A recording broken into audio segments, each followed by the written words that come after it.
Okay, fine. I'll be here to do videos. Why is the... Dang it! No, no, no. Stream elements, please. Do not try to play a video. Jesus Christ. Anyway... How is it going, everybody? How are your days so far? It's Friday, a day I normally wouldn't be streaming, but during the marathon, I don't think I have much of a choice, especially since I took the last 2 days off. Wednesday, because it was mine and Saki's anniversary, and yesterday, because I broke out in hives, so that didn't feel good. So we spent the day working on the house instead. How's it going, Shadowthirst? How you doing? Like he says, okay, the anniversary makes sense. The hives make sense for not being on stream. Yeah, we were doing a little bit of cleaning around the house to get ready for the new bed we just got. Well, not bed, but bed frame. I've had the bed for ages, but we didn't have a king-size bed frame, and Saki has been wanting one for, like, since we got together. So, anniversary, I can't really say no to it. So, picked up new bed frame, and to get that installed, we had to pick up the old bed and move that. But you know how when you have a bed that things can get under, everything seems to get under, and if you've got cats, they pull everything under the bed themselves? Like, you know that feeling? So we went, okay, we'll take apart the old bed frame and we'll put up the new bed frame. Oh, I guess we have to clean out a bunch of stuff for that. Okay, well, I guess we're doing the house cleaning stuff. That's fine. We'll clean the house a little bit, then set up the bed frame, and all will be well. Except it wasn't. Because as we kept doing more cleaning, we kept disturbing more cat fur, and then I kept inhaling more cat fur, and then a bunch of cat fur got on me because I had to get down to take apart the bed frame, and getting on the floor, I got covered in cat fur, so my neck broke out in hives, and that was uncomfortable.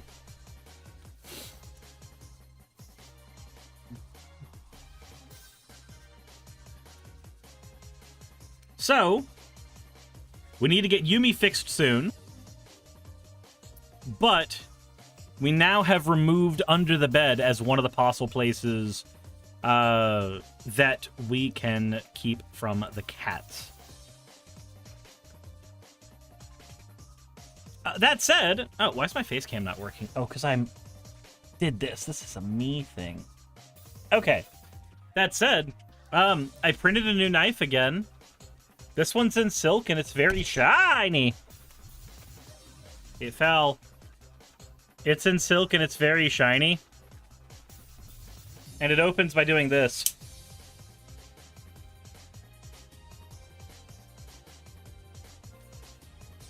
So now if I need my utility knife, I just go. And I have a utility knife ready. So. Self-defense box cutter. Loki suggests no self-stabby. I will self-stabby if I want. You can't make me. Never mind, I'm kidding. I'm not going to self-stabby. Did you ever play Legend of Dragoon? No, I did not. I have never played it.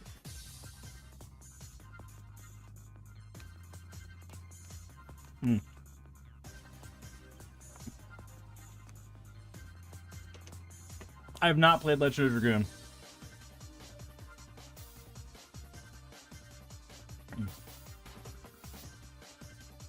Serenity says, have you ever built Feather as a commander? No, I haven't, because I find Feather to be a really boring commander.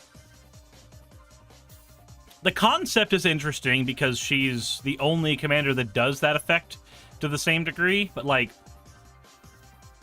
she doesn't interest me. It's a Voltron commander where all of the spells are cantrips. And that's, like, that's neat. But again, just not big on those kind of commanders. McHobby's Jump Point did a $1,000 donation that added 33 hours to the timer.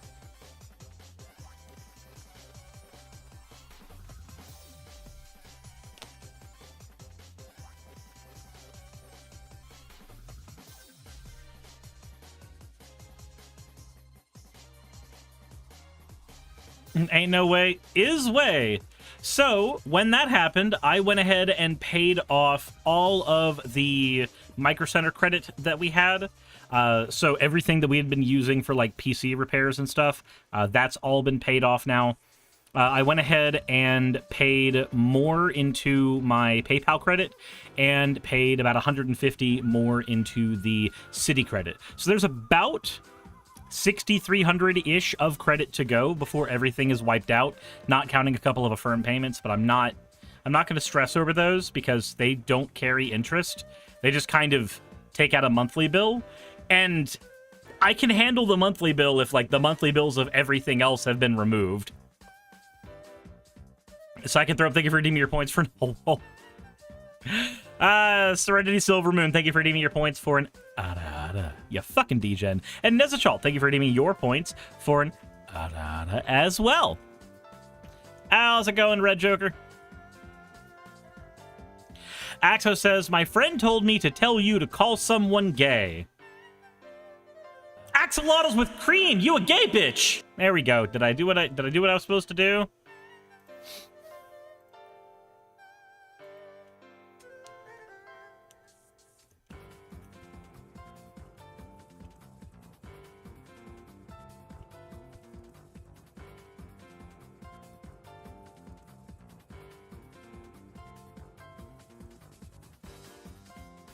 $1,000 for 33 hours, $33 and is 33 an hour. Dang good pay rate.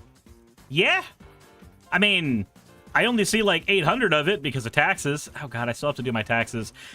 I got paid from YouTube, and I was so excited because I was like, oh my god, thanks to stream, I might actually be able to keep some of my paycheck.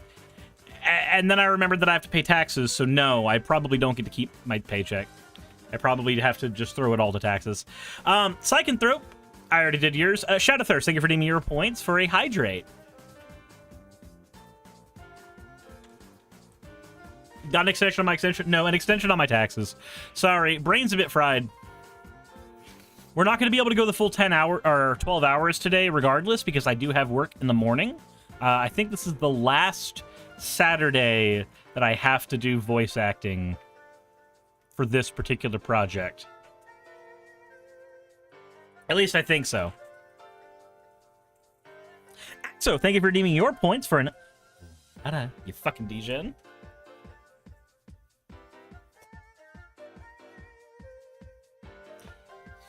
Windchanter says, I reached out to 3 therapy centers and they're full with closed waiting lists. Jesus, that sucks. So do VA work? Yeah, I haven't been paid yet. But you know what? One day I will be. I've been paid for some of the other projects that I've worked on that have been very, very small ones, but I haven't been paid for this large project that I've been working on for the last few months.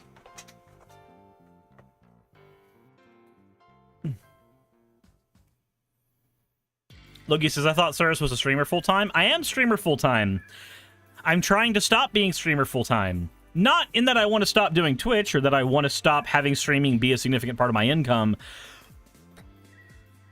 What I mean is, I do not want the majority of my income to be reliant on donations. And unfortunately, that's what it has become. My channel, even the main YouTube channel at 55,000 subscribers, does not survive off of the advertising revenue. It doesn't survive off of what I make. And even with the Twitch donos as well, I don't make enough to pay all of the bills, even at a baseline. So Patreon is nice, but again, I don't want to rely on donos. I want to slowly shift into doing voice work, and for people who want to support me on Patreon, they can still do that, but hopefully they won't feel like they have to. Like, they won't feel bad about cutting their support if they have to cut their support. And I know there's a few people who have sent, like, apology messages before, like, hey, money's tight this week, and I'm like, no, that's your money. It's not my money. I'm not beholden to it. So I will just be very happy when I can do work in such a way that I'm not either stuck doing something that I absolutely despise, like going back into retail or something like that. I'm still wanting to do stuff that is within the realm of what I've been working on, what I've been training for. But I don't want to do that if it means that I basically have to survive off of tips my entire life. Because that means that all it takes is one economic downturn, and suddenly everybody is having to pull their support, and I'm basically just screwed. And that's no one's fault. That's how economies work. When they go bad, everybody gets hurt. So, I don't know, it feels like putting my eggs in even more baskets, while that does wear me a little more thin, is the right thing to do for going forward. So I'm working on that. Also, yeah, congrats on top surgery, Grudge.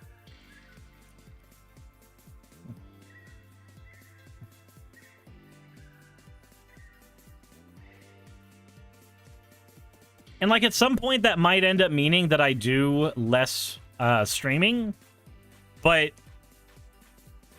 it doesn't mean that I would ever stop.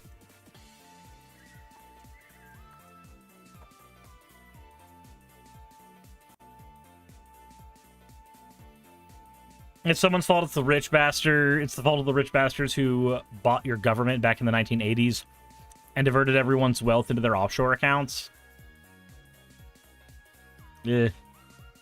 Not untrue. Riddle of Lightning says, what will you be up to? Well, first, we are going to be doing some topics. I've got some stuff lined up that I want to talk about.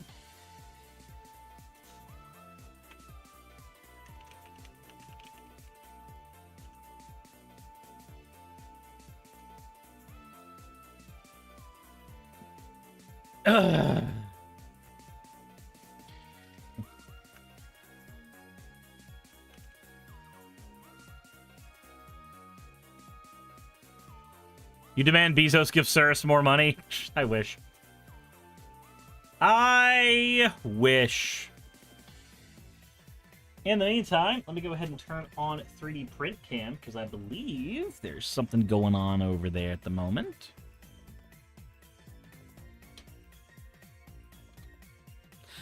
Why 3D print cam no work?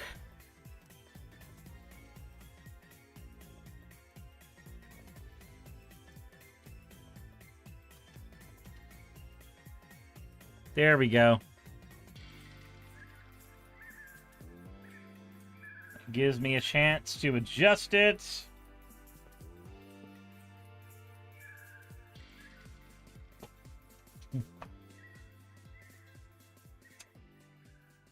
Stream Deck cover? No. I am printing off a Gridfinity storage system for Saki right now, actually.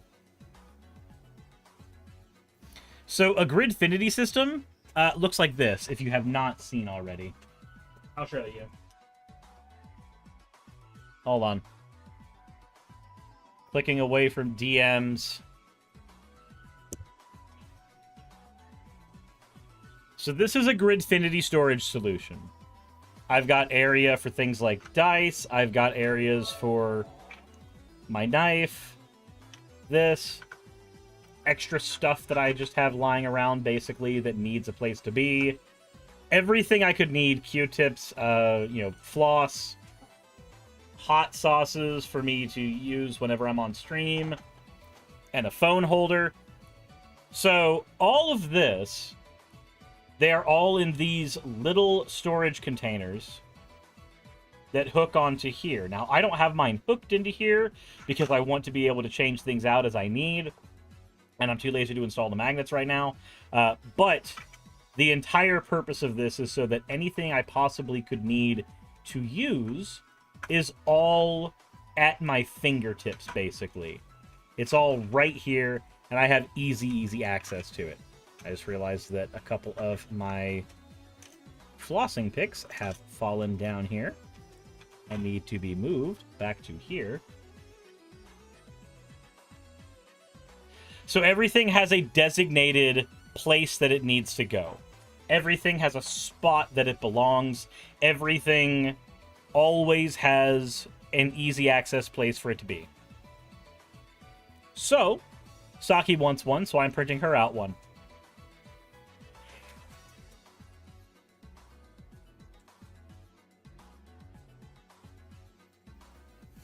Never know when you need to roll some dice. Or, like, if I'm on stream and people are wanting to play Magic on stream, then I've got my dice and my dry erase tokens and all that right here, too. Like, that's the whole point. Ultra Fine Point, thank you for the 100 bits. I just watched your video on the protest in college campuses, and I was wondering if you'd be willing to cover the Holocaust survivors who've been protesting with them. I mean, I would. I don't know what more perspective I could give. But I do know that I pissed off a lot of people with that video, like I thought I was going to. The video on TikTok's banning that, and the video on the protests have made a lot of people angry at me, and people who have been saying, like, how dare you compare this to what happened during the Vietnam protests? And I'm like, do I have the spoons to fight about it?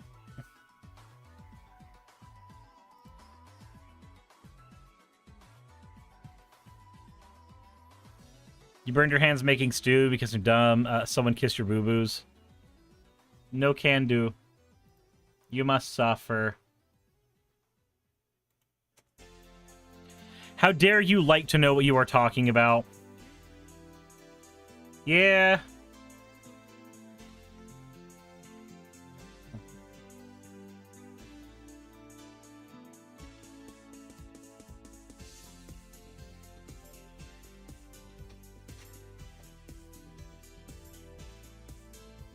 People saying don't use other genocides to describe this one as well. I haven't seen that.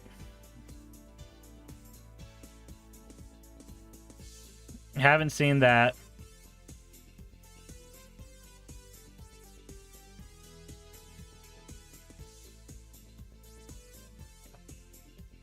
I think it's also the fact that I've used careful language. I used careful language in the title of the video, where the cops were abusing their power. I used careful language in the video itself, saying things like potential genocide, because I don't know enough about the situation. And the more that I've sat down and studied it, it feels like the less I know. The more perspective I have, but the less I feel like I know.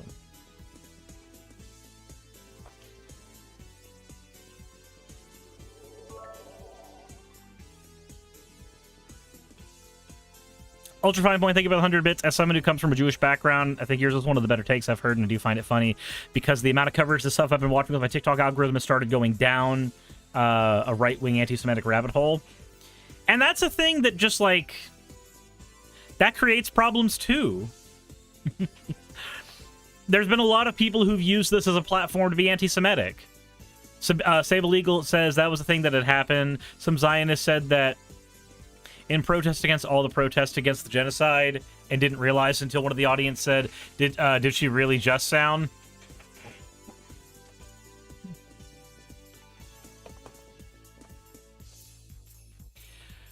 Way too... Hold on. Way too Segoy says... Thoughts on the Miku Magic the Gathering cards? Oh, I'm kind of excited to get them. Saki wants them. You said your partner got annoyed at just reprinting stuff. What's bad about reprints? Reprints make cards more accessible for everybody, and they make cards cheaper for all of us to play.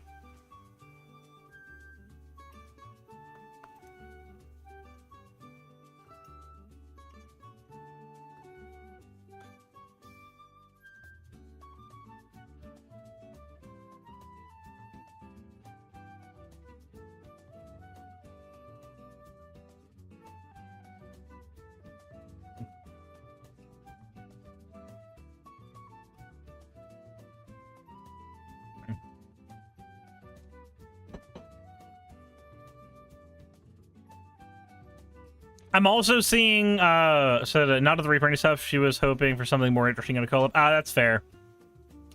I've been also seeing people who are like...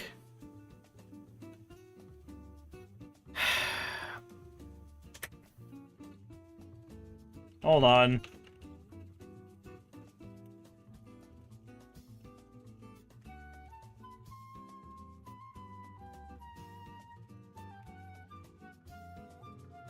So one person in my comments got angry because I was siding more with the protesters because Iran wants anybody who's gay dead, and I thought I made it clear that that was one of the reasons I said not to cheer on Iran.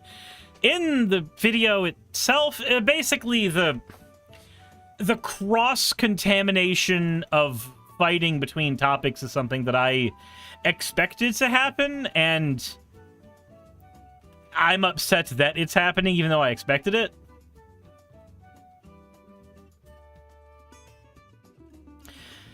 And it's not even like the video's getting more views than usual. So it's not even that I can, like... So normally, if a video is causing a lot of people to have opinions, angry opinions, the downside is the mental health hit that comes from it, and sometimes the hubris hit where you have to accept that you did or said something wrong. The upside is usually more people tune into the video, and then it increases your algorithm. So... funny number go up, and therefore you get to be a little bit happier. But it's both problems right now for me, because the funny number is actually going down in every way, shape, and form in regards to that video. So I don't even get the benefit of, like, at least the numbers are better, because they aren't. Which is a little frustrating, but, you know, it could be worse.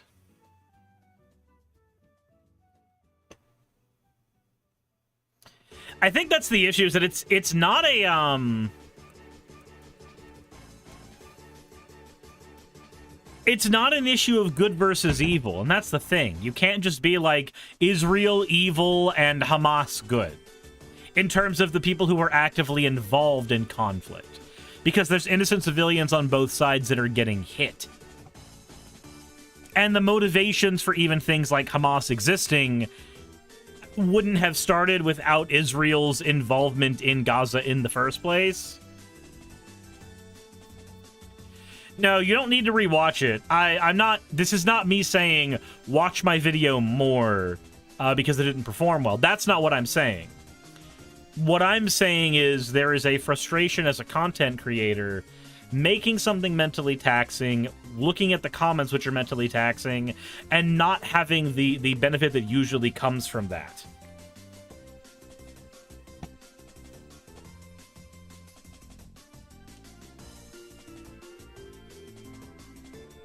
I will do a Hydrate Nova Starlux, but I'm actually out of drink, so I'm going to go get a drink real quick so I can do that Hydrate.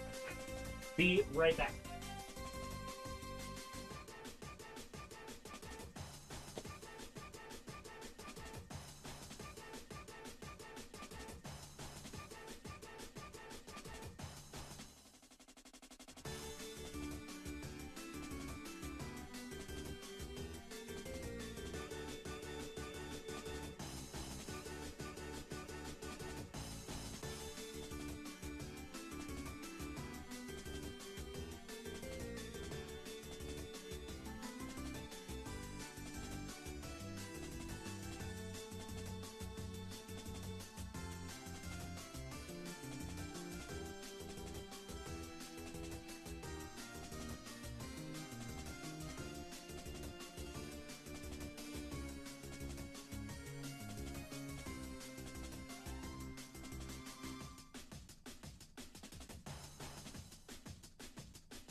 All right, I am back.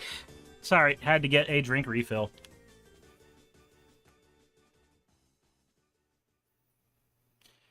To use World War II as an example, the US and SSR were on the same side because both had a common enemy in Germany. The USSR was by no means the good guys, though. Yeah.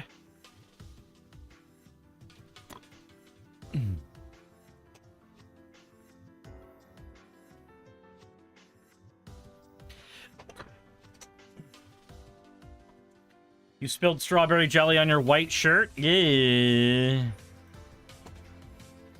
That's awful.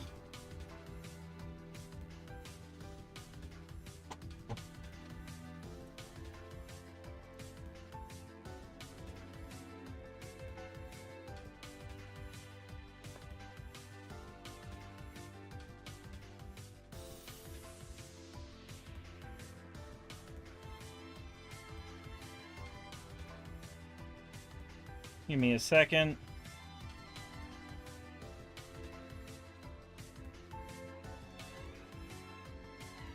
Wait, did I not keep up my stuff? Oh dear. Pernia says I'm having a bad day and need to inflict cringe. Pernia, what can make your day better?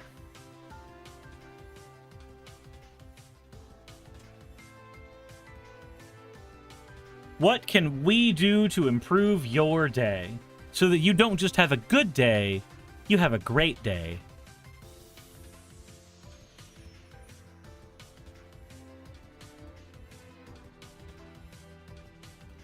That felt awful to say.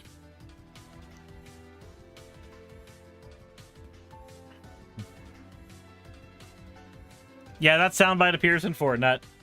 Yep.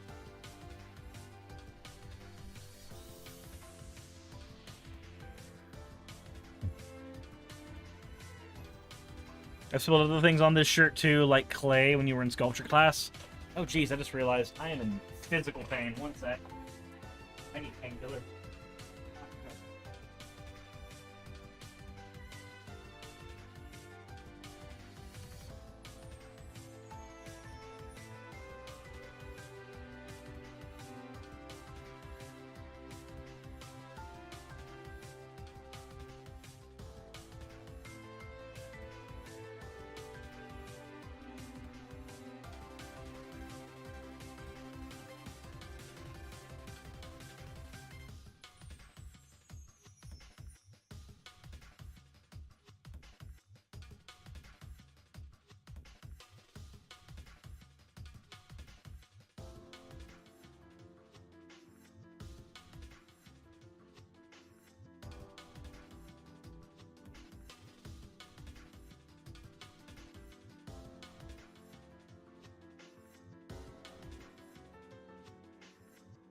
Okay.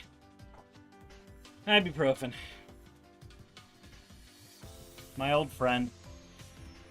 You sent me cringe?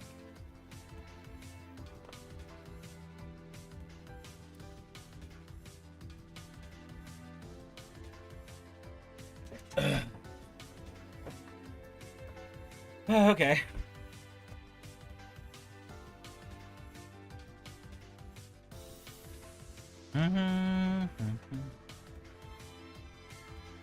What is this? Used games, MVP, trades, and pre-orders. So let's go down to the game floor where Zelda Scott will take us through our keys to the game. Zelda. Thanks, KC and BP.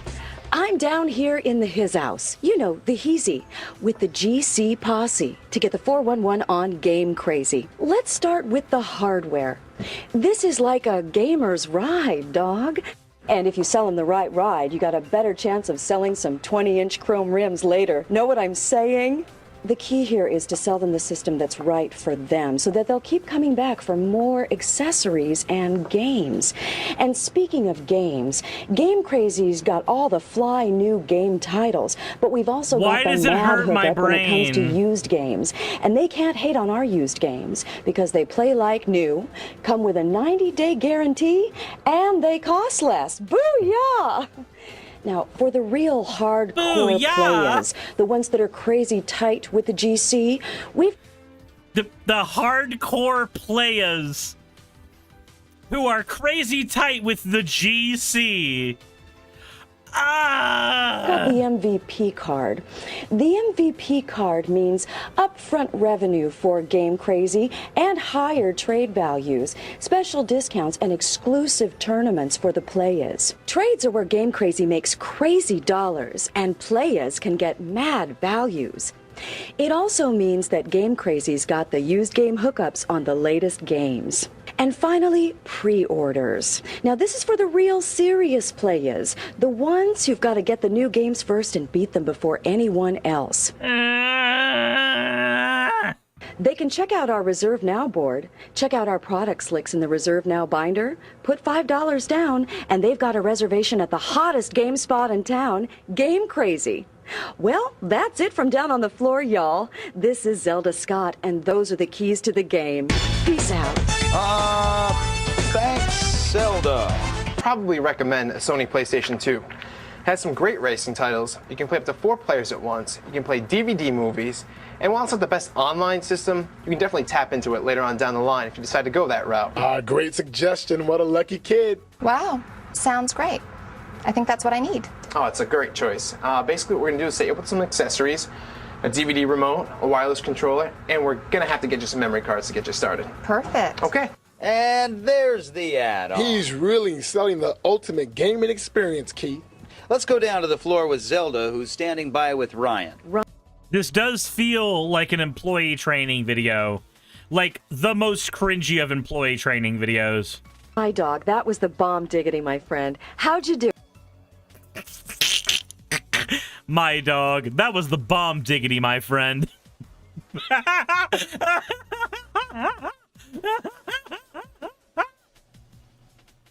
Do it, dog. Well, Zelda, actually it was really simple. I just found out what she was looking for. I needed to know who was going to be playing the system, what kind of games her son was going to be playing, what she could afford, and then what kind of features she might want later on down the line. I suggested the right system with the right accessories, built trust and a relationship, and after that, it was easy. Well, you certainly made it look that way, dog. There you have it. Back to you, KC. Well, you certainly made it look that way, dog. Oh, thank you, Zelda.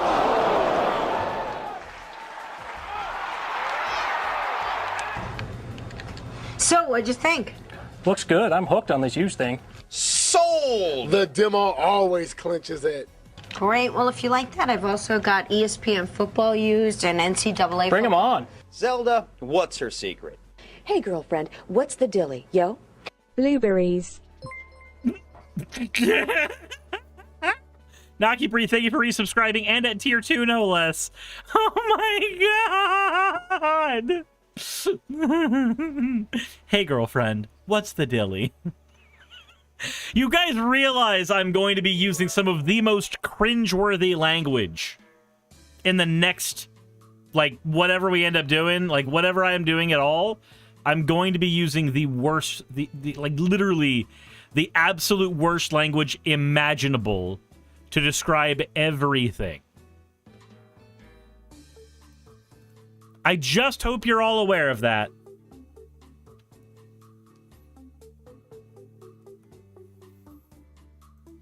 Well, Video name, please. This is Zelda Scott, the gangsta leader of Video Game Crazy.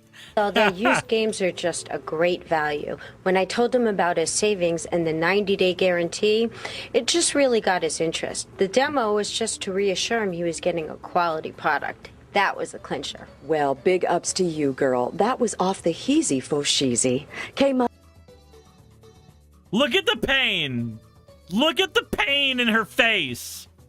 Just, I need you to understand the pain in this woman's retinas. She is hiding her retinas from the world because it is excruciating. Money? Thank you, Zelda. Those games that you've already beaten, trade them in for credit for anything else that you want. I mean, I can take the games I've got at home, bring them in, trade them in, and get new games for less? That's right. Well, I can't do that over at Best Buy. I'm definitely coming here to get all my games. Great. Well, in that case, you're definitely going to need an MVP card. MVP? Did I hear that right? Zelda, what's going on down there? You heard it right, K-Dog. Gail is getting extremely jiggy with it by going for the MVP. I can't.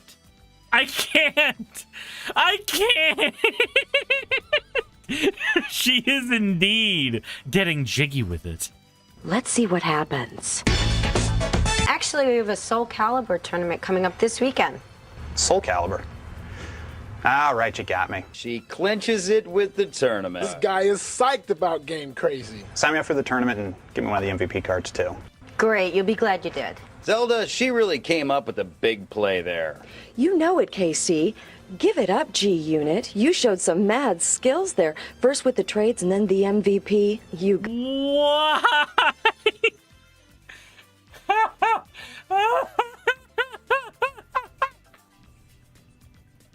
Mad.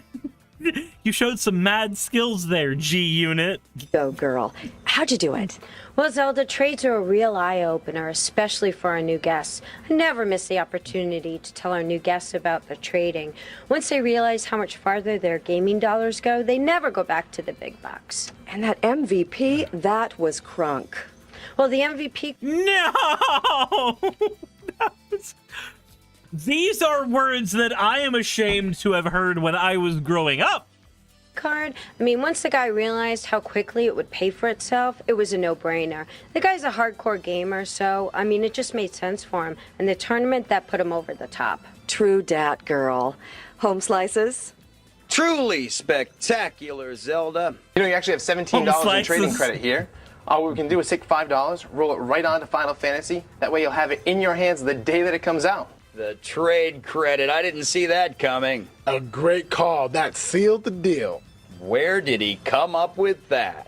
Great, let's do that. All right, and since you like Final Fantasy, we actually just got a copy of Kingdom Hearts traded in. Oh my god, is that a starter deck Kaiba evolution in the background? Oh, hold on. No, guys. That is a starter deck Kaiba evolution in the background right there. That is the most blurry thing in the planet. But I can tell what the fuck that is. That is Kaiba evolution. Oh my god. Yeah, CSI, zoom and enhance. Zoom and enhance. You don't understand. We're actually going to zoom and enhance. We're going to do it. I think it's starter of Kaiba evolution, but let's find out.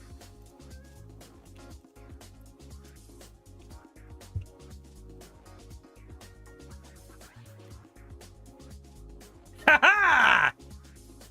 It is. Hold on. So, you can barely see. Oh, it might not be. Hold on. No, it is. It is. No? God, the color grading makes it so hard to tell, but I think it is. Here, I have the image of starter deck Kaiba evolution. Open image, a new tab.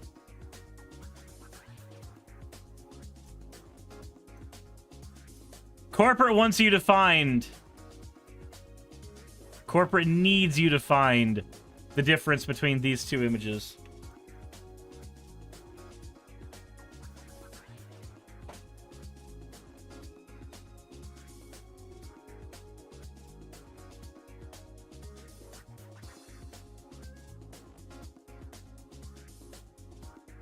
One is red, the other is purple. Starter deck. Oh, then it's not. It might not be starter deck. No, it's not Kaiba evolution. You're right. You're right. I know what it is then. Open image, new tab. It was Yugi evolution. It's Yugi evolution. There we are. You can see the arm right here. There's the brown of the card. And it's up at an angle, unlike the Kaiba one. There's a clutch of cards here. The clutch of cards is here. Yep. It's Yugi evolution. You can see the fuzzy end of the dual disc right here. Yup. Jeez, I'm so sorry, guys. I'm so sorry I got that wrong.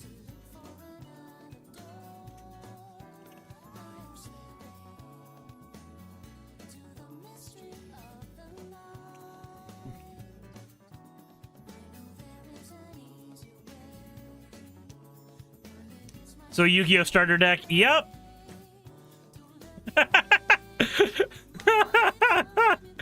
Oh, I can't believe I found it. That feels so weird to, like, have your neuron active. Neuron activation from that. Hold on.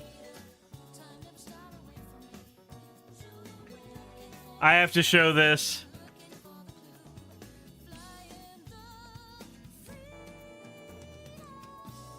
Said you have neuron?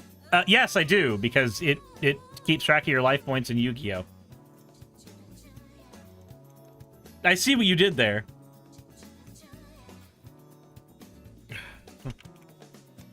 Hold on.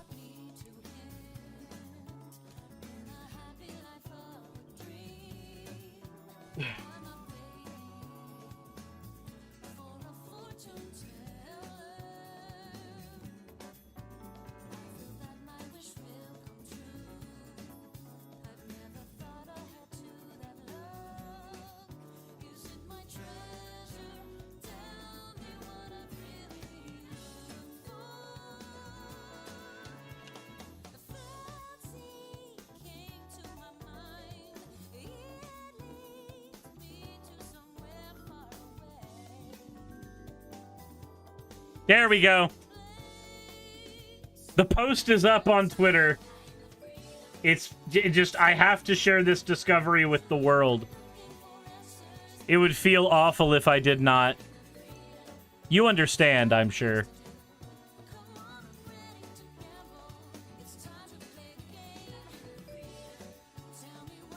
Behold. Scan. Enhance. Enhance. Wait, what screen sketch draw thingy program is that? Wait, Pegels, you never used that before? Where you could just, like, freeze your screen and grab shit from it?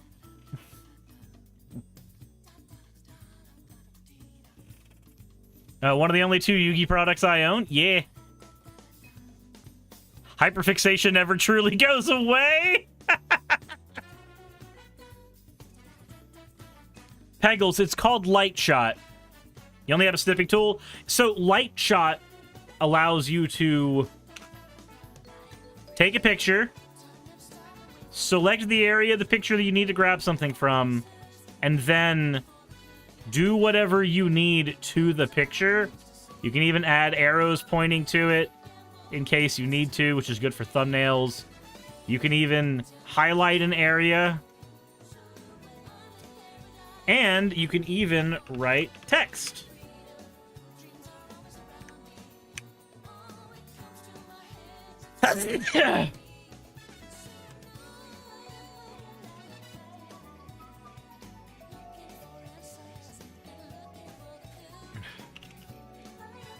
Thank you.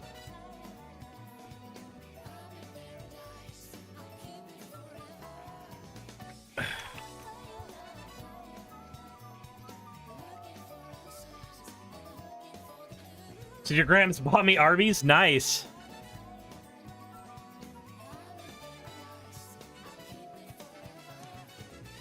The neurons, they are forever activated. Alright. Alright, let's get back to the video. Great, let's do that. All right, and since you like Final Fantasy, we actually just got a copy of Kingdom Hearts traded in. You'll definitely be into this game if you like Final Fantasy. This looks pretty cool. I'll use this for the rest of my credit. All right. Rydog, that trade credit move was the bomb. Zelda, actually, it was really no big deal. I knew that she wanted that game in her hands the day that it came out. By pre-ordering, we actually guaranteed that. That trade credit move was just a little nudge she needed to commit. Well, you heard it here, fellas. Ryan is slinging the bling-bling to get that paper. That's all. Woman, I need you to stop speaking. All from here, Casey. This has been Zelda Scott representing for Game Crazy. Keep it real, Casey.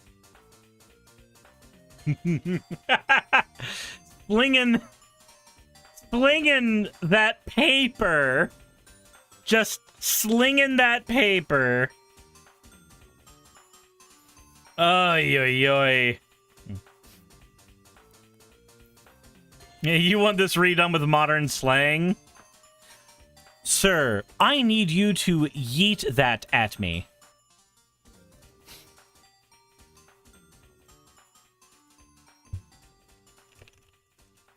Hold on. Hold on, I know what we can do. Hold on, I have it. Guys, we're going to have ChatGPT write us a modern commercial from this. Write me a modern version of the Zelda Scott gangsta leader of Game Crazy.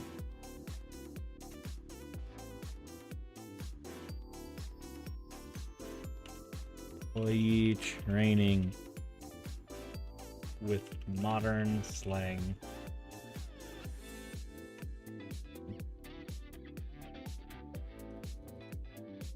Oh my god!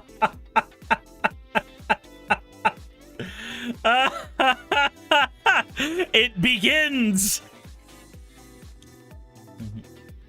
Okay, let's see what it does.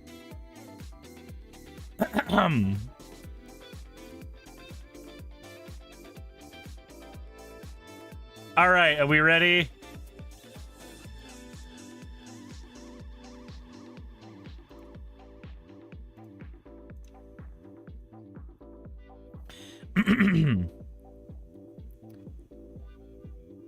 The video opens with a slick urban backdrop with neon lights and graffiti. A catchy hip-hop beat starts playing in the background. Ooh, hold on. All right, we need a catchy hip-hop beat then. We need a catchy hip-hop beat. I've got you. Give me a second. A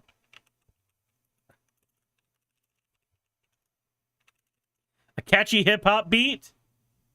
All right, let's do it. All right, we have a catchy hip-hop beat.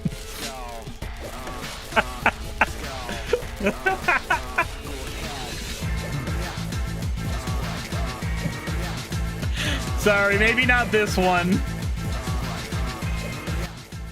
But I'd be very, very tempted.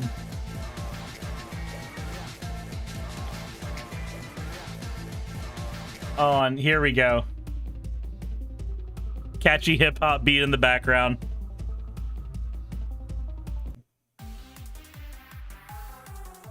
All right, Zelda Scott. Yo, yo, yo, what's poppin', game hustlers? Welcome to the dojo of Game Crazy, where we don't just play games, we own the games. I'm Zelda Scott, your boss lady, your OG in the gaming streets. Cut to Zelda standing in front of a display of the latest gaming consoles and accessories, rocking stylish streetwear. Today, I'ma lay down the law, the rules of engagement for being part of this elite crew. So listen up, fam, cause ain't nobody got time for slackers. Man, ChatGPT is actually less cringy than the original Zelda Scott. Why is this? Rule number 1, know your game, own your game. You gotta be a walking encyclopedia of gaming knowledge. From Mario Kart to Fortnite, if it's in the game, you better know its name. Cut to Zelda demonstrating a new game to a group of employees, pointing out the features and gameplay mechanics. Rule number 2, customer is king and queen. And everything in between. We're in the business of making dreams come true, so treat every customer like they're royalty. No exceptions. You know, there's no modern slang in this. There's no modern slang in this. The Zelda Scott video with modern slang. Let's just try this, because it doesn't sound right.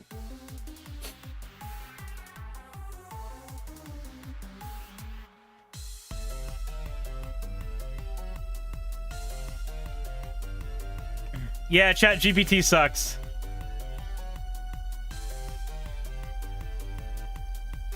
Oh no, this is horribly timed. Hold on, we need a different hip hop sound. We need something different. Hold on.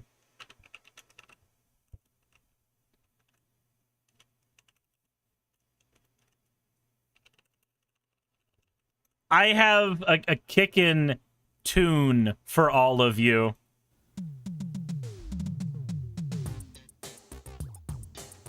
This will work.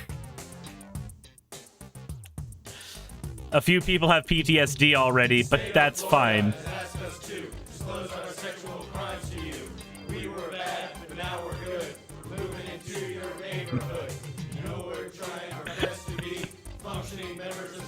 So this is perfect.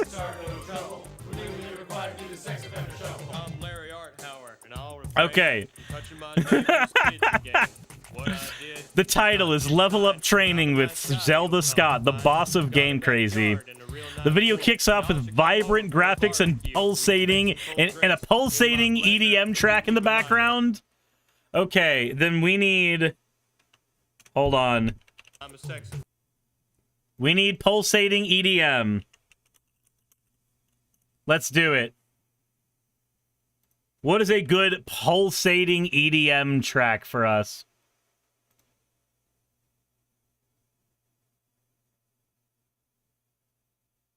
Maybe this will work?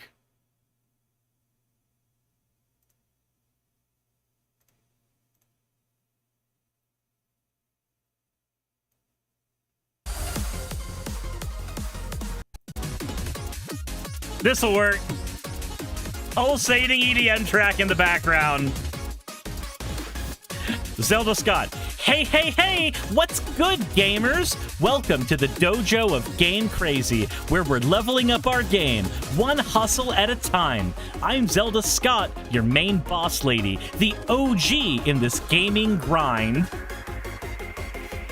Cut to Zelda standing amidst a backdrop of futuristic neon lights and holographic displays, dressed in cutting-edge streetwear. These are all filler words. ChatGPT doesn't know what the fuck it's doing. Zelda Scott, today I'm laying down the 411, the lowdown on how we roll in this crew. So grab your controllers and get ready to plug in, because we're ready to slay the game.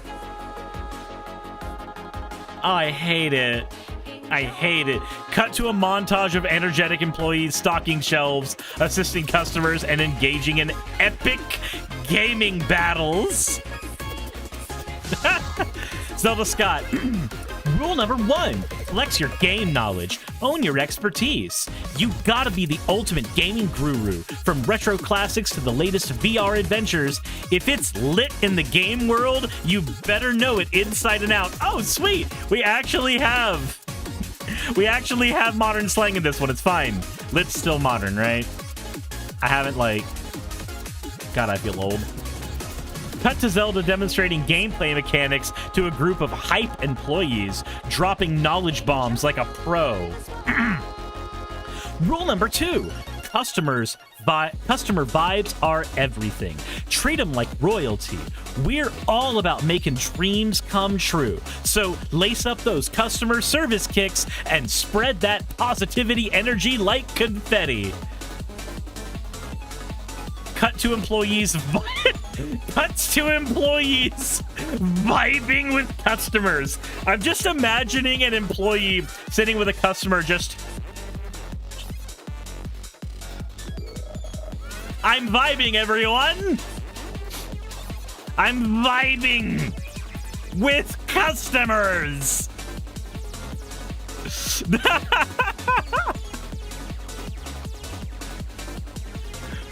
Rule number 4, drip too hard. Stay fresh. Presentation is key. From your video game, from your style game to your attitude game. You gotta bring that swag every day. No cap. Vivi-chan, hello, how are you? I need you to be Zelda Scott for me. Can we get a shout out for Vivi? Cut to employees flexing their individual styles from streetwear to cosplay, all dripping in game flair. Zelda Scott. And last but never least, rule number 5, show love for the game. Show love for the squad. We're a tight-knit fam. Ride or die all the way. Leave the drama at the respawn point and let's get this bread together. Bread together. Cut to Zelda and the squad sharing a group dab. Hello, fellow gamers. Would you like to share a group dab with me? Zelda Scott, that's a wrap, squad fam. Now go out there and show them why we're the realest crew in the game. Game crazy, we out. The video ends with a barrage of fireworks and a final blast of the EDM track, leaving viewers pumped and ready to dominate the gaming scene. Oh my god. We got there, guys. It had like 3 modern phrases.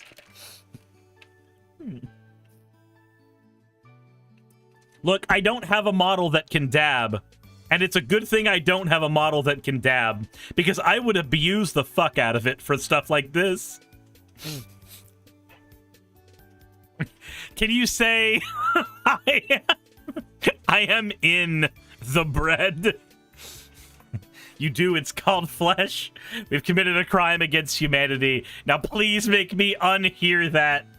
Can't do that. Cirrus dabbing animation for Mario Kart 8 Deluxe. He will become the next Donkey Kong. If someone is willing... Okay. I have a challenge for fan artists here. I want you to make the cringiest comic of me in the same position as Zelda Scott. Whatever terrible modern catchphrases you can shove in there, make it sound like something that parents would say to embarrass their kids. You know when parents use modern slang to make their kids feel awful because it sounds bad when dad says it? That. I need a comic of that, and I will personally voice it. I will personally voice the entire thing. I will do it. I will do it live on stream.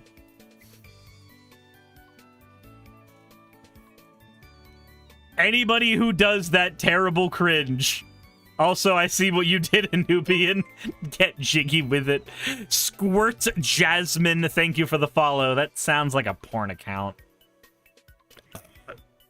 Well, hopefully we've made everybody's day a little bit better. Just a little bit. So this is too much cringe for stuff. We did it. We found the answer. We found the limit for even stuff.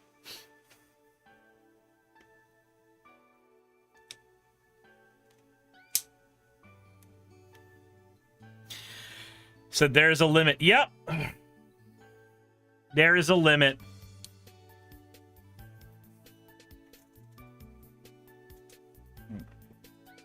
You broke your poor Switch Lite yesterday and you just ordered a wireless controller until you get it fixed. I'm sorry, idiot. You wish you could draw so you could torture Cirrus again? Oh my god. I look forward to whatever the fuck y'all put up.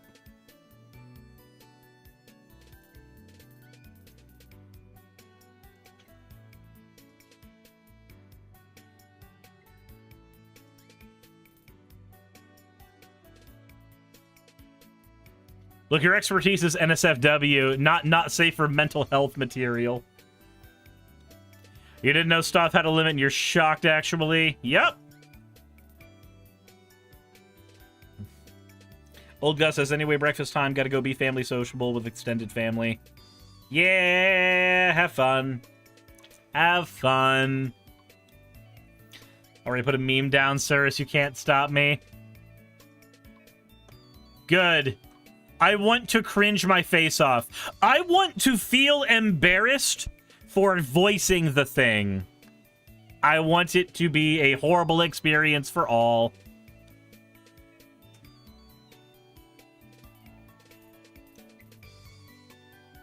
Oy, oy, oy.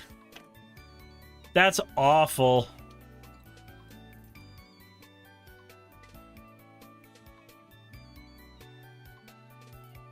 You should never be embarrassed for what you requested.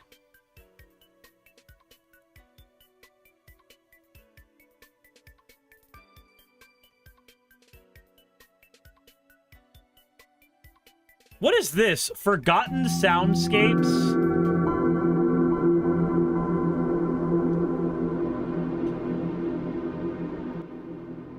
Forgotten Windows 95 retro ambient?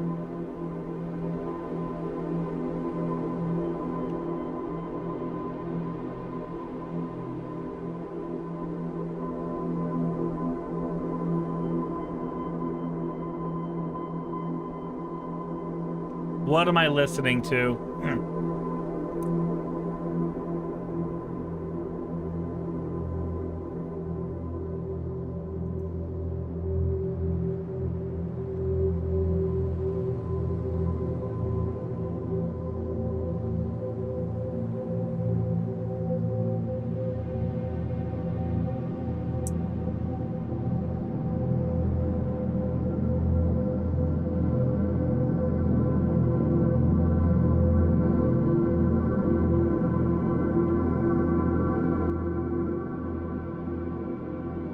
It's the nice Windows ambience. See you, Eric Knox.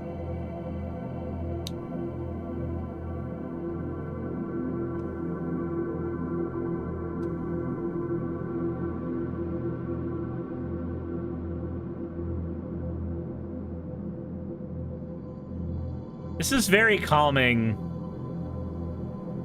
Hold on. Would I... One sec. Wrong button. I know what we do. You would just... listen to that music while the 3D printer is running.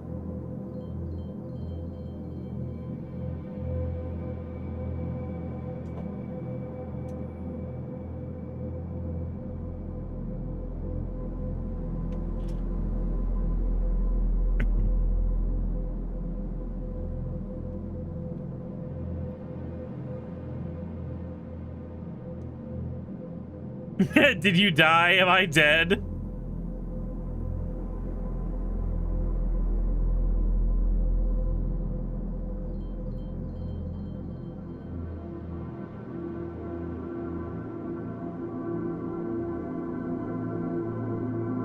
Just listening to that while the 3D printer is running.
Yeah, I'm not gonna lie, it actually is kind of unsettling for that long.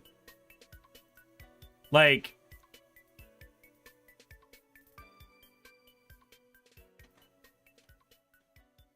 Welcome back, sir. Sir's fell into the bliss. I noticed that like 12 people left the stream during that whole thing. You scared the shit out of me.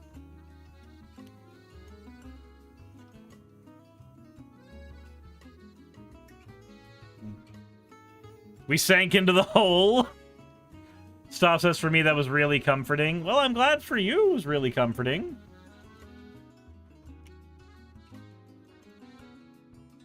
It had to be really comforting for someone.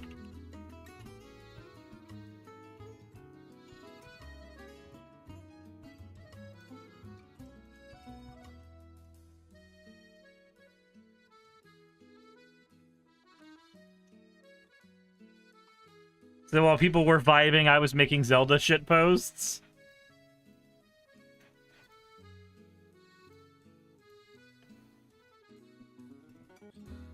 Your stuff honestly was rather pleasant. I'd prefer that song for your intermissions with the 3D printer.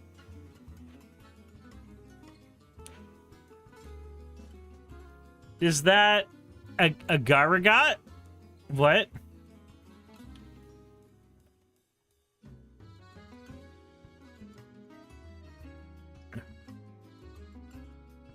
You missed the last 30 minutes of pick up food? Well, that's probably a good thing. All things considered.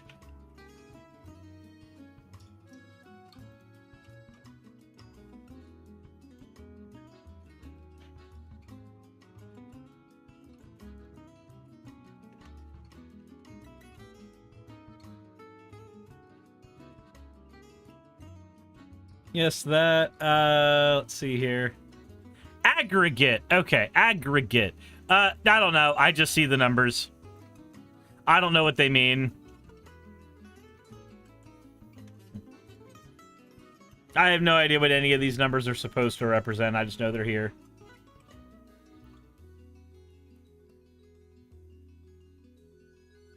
Sorry to break the peacefulness, but is it okay if I ask you a question hopeful for some upcoming voter season? I mean, you're okay to ask a question, Squirt Jasmine. How's it going, Renita? I was just forcing chat to deal with a liminal space forever, basically.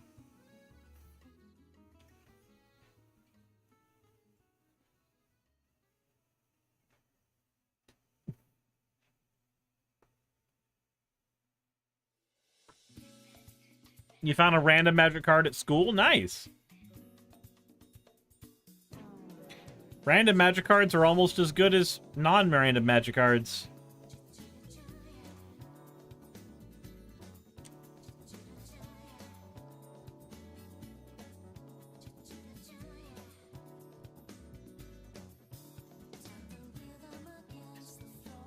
See here, I was listening to, it was like listening to Enna background music.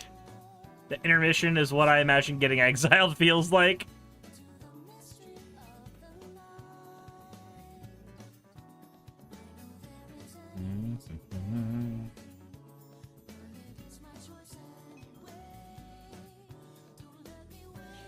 Out of all the cards, that's one of them. Yep. At least we didn't get sent to the graveyard. True.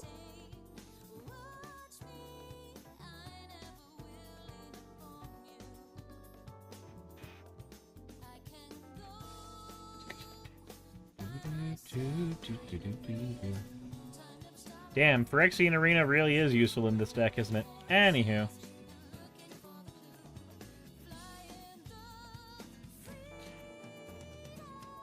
You've made 2 Zelda memes so far. GTA and Saints Row quotes seem to fit this meme. Oh, good. Don't let your memes be dreams.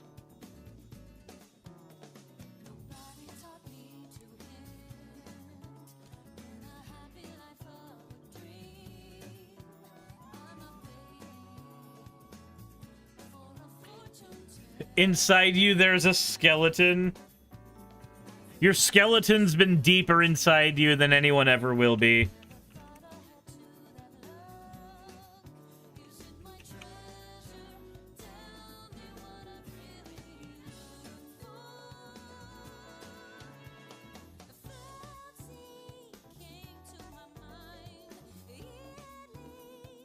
I guess you could say we've all been boned. Fun fact, there are enough bones in the human body to make an entire skeleton. Are there really? That's so cool. I didn't know that. That's such cool information.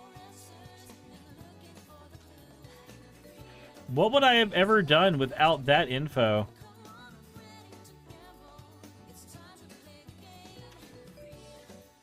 Prostate exams beg to differ. Man, I really wish Twitch didn't do as many fucking ads as it does. Drunk Shinks, thank you for the follow.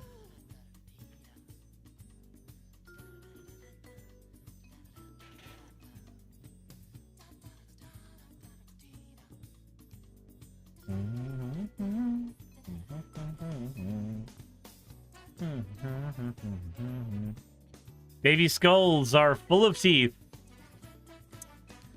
That they are. That they are.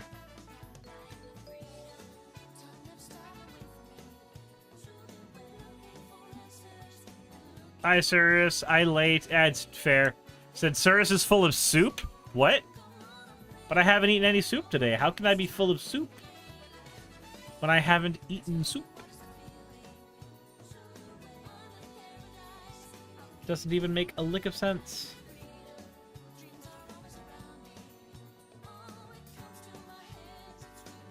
I need 4 more draw spells.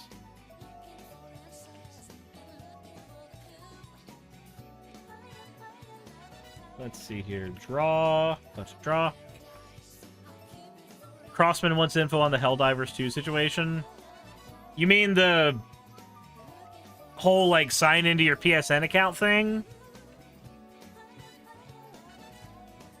Is it that one?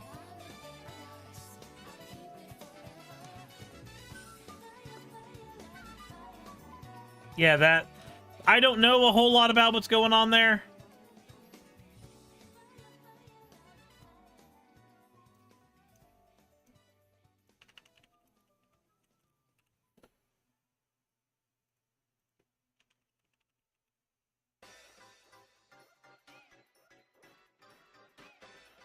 Some medicines turn your bones different colors.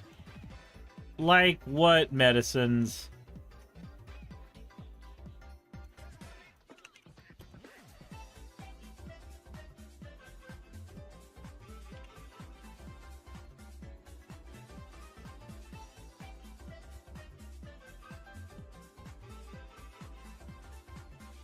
Like, I don't doubt that it's true.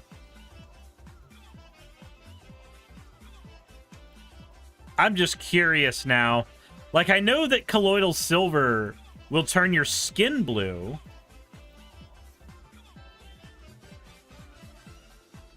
I'm aware of that.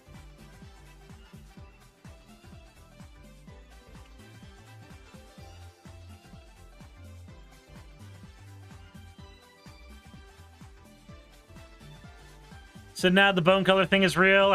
Though I don't know what does it.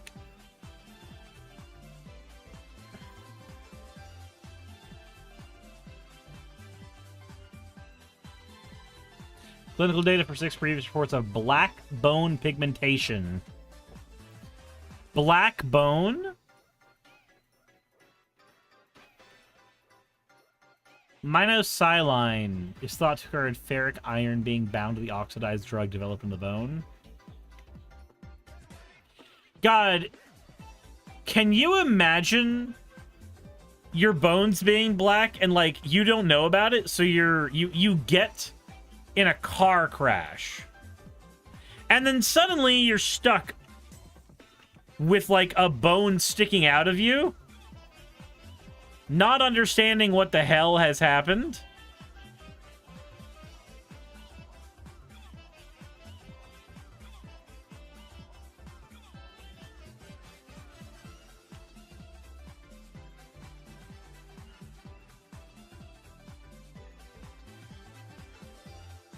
And I said then your teeth would also be black?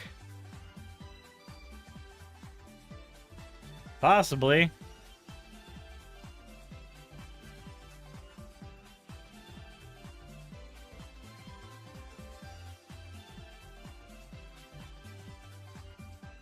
If your bones went black, you'd be having a breakout about bone cancer.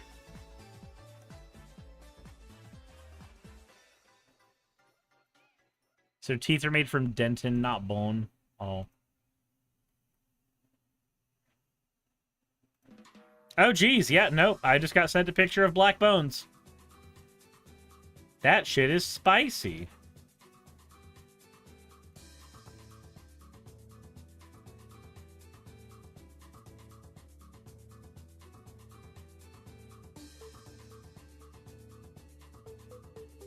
Teeth, bonant.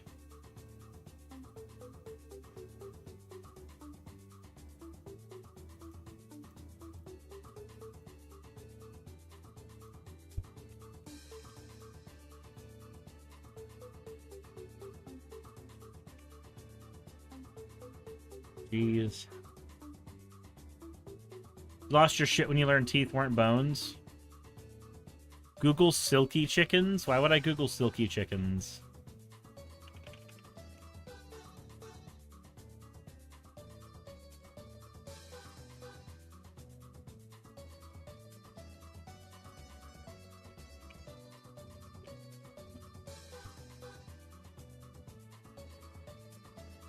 Because they're cool?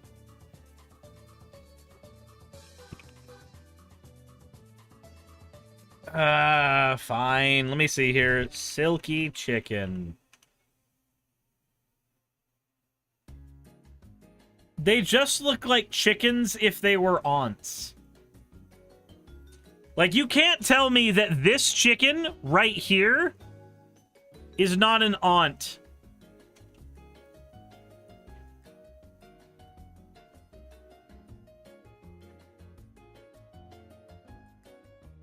Seriously, I saw a baby bunny today. Now I can't mow my lawn. What do I do? Why can't you mow your lawn because of the baby bunny?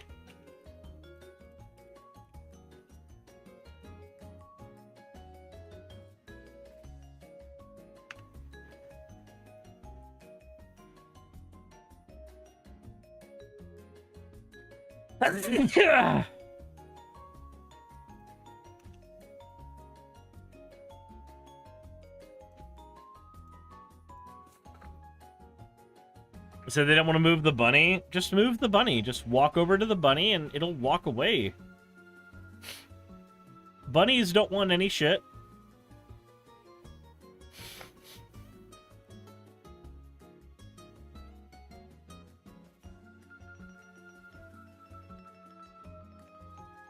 Lawns are evil, grow a hayfield.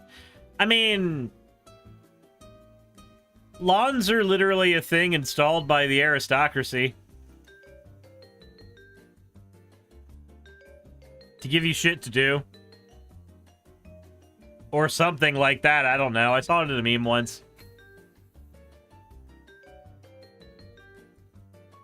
It's a baby, moving it means they get abandoned. If it is a oh, then you're just a bunny dad now. Or a bunny mom. Or a bunny N-bomb. Megatron says that's sadly a myth. Sad.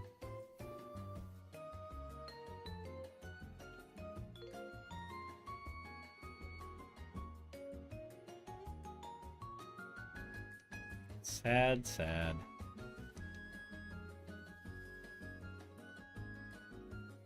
Babies that little are there for protection reasons. Their parents will be sad.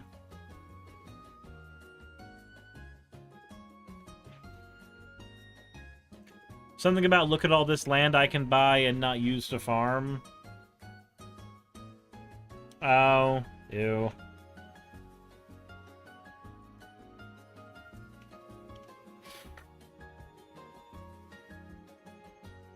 You don't want to hurt the bun, I'm just being a goober. That's fair. That's entirely fair.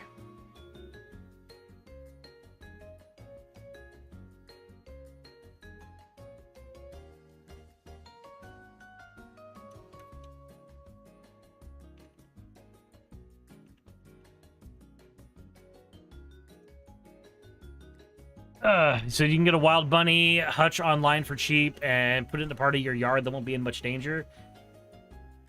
I feel like that kind of thing, like picking up something like that, while cool, runs into a huge problem. In that eventually, you just kind of accept that the bunny's gonna go away on its own. By the time you get that hutch, the bunny will have been gone.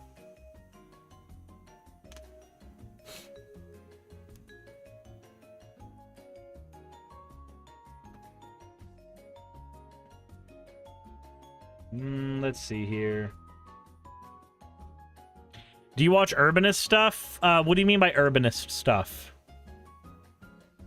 Like, give me an example.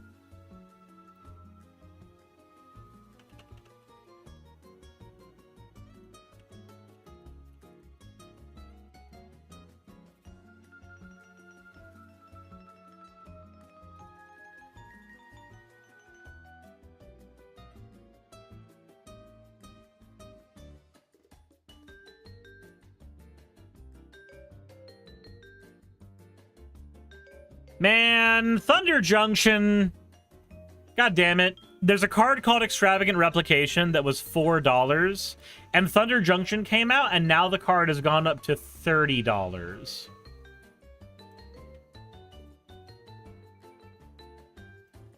Hell.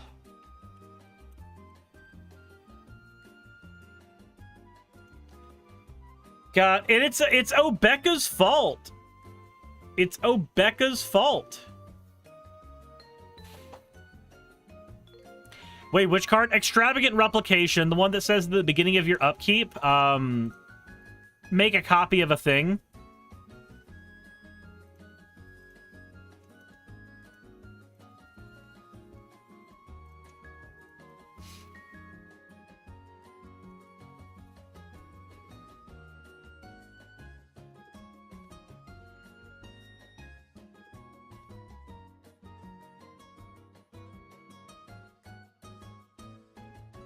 Hey, Becca? No, oh, Becca. Yeah, Obeka's still like 30 cents.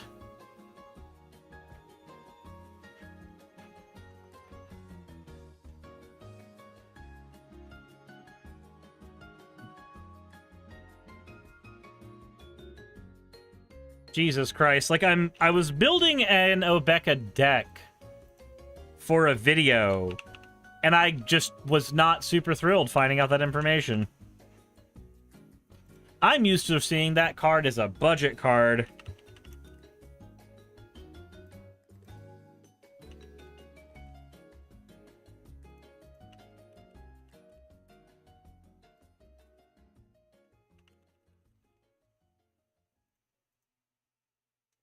That is upsetting.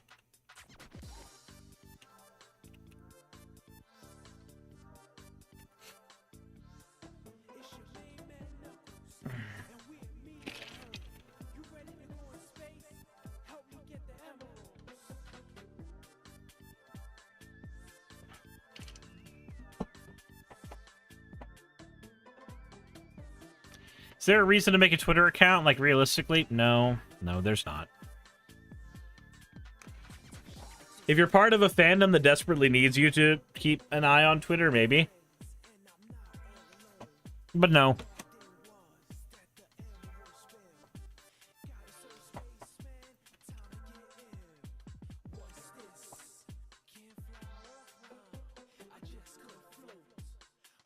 You hate social media? Yeah, I understand that feeling.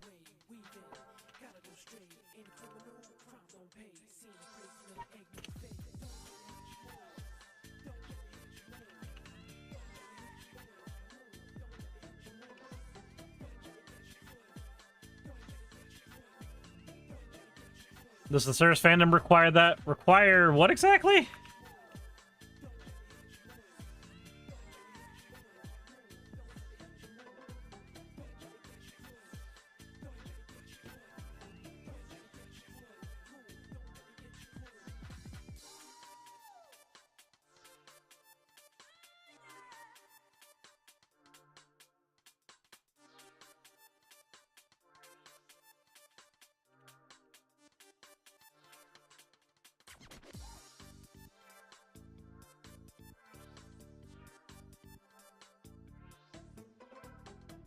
So you're just like Butch slapping Kevin Sorbo on his Twitter? What? He just says dumb shit and then we make fun of him because he deserves to be made fun of. That feels like the extent. Like, that feels like the extent of all interactions with Kevin Sorbo. He said something stupid, and then we just made fun of him.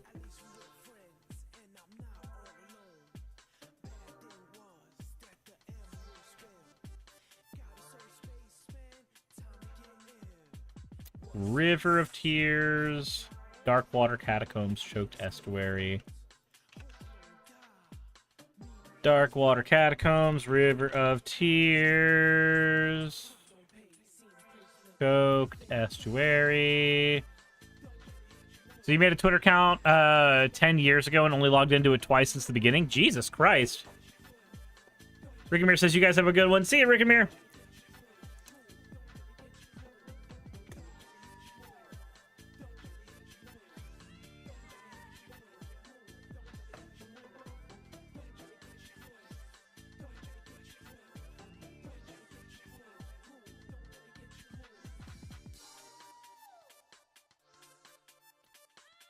Snarl.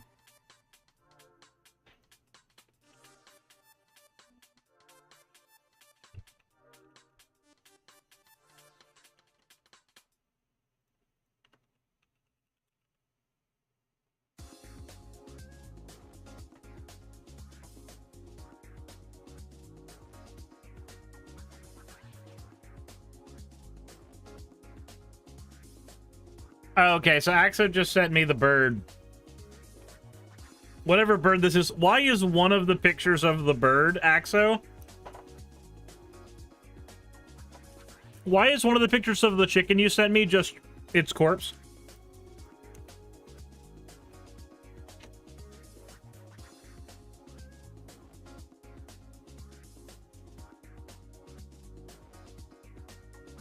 What deck are you building? Oh, Becca.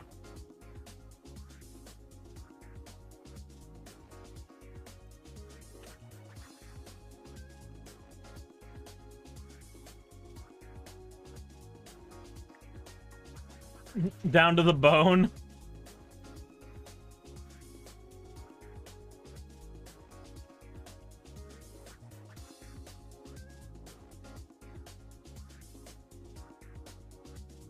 New Becca? Yes. It is new Becca.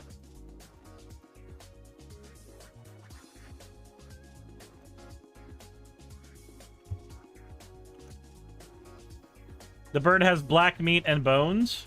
Delicious.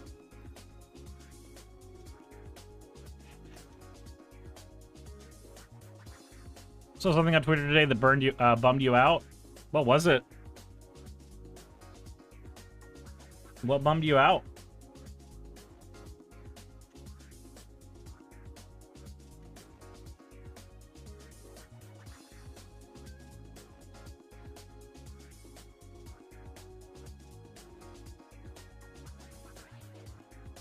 Okay, what's the... Oh, it's an even split for everything.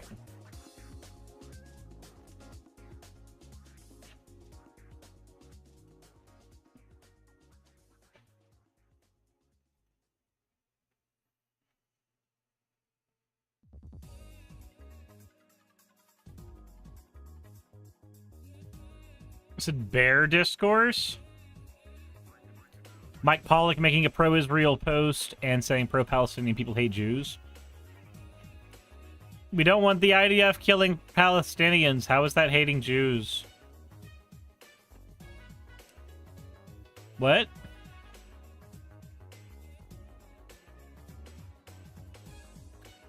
That doesn't make any sense.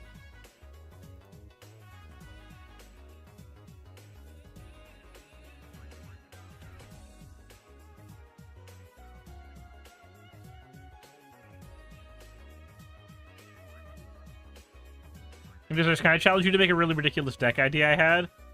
Sure, what's up?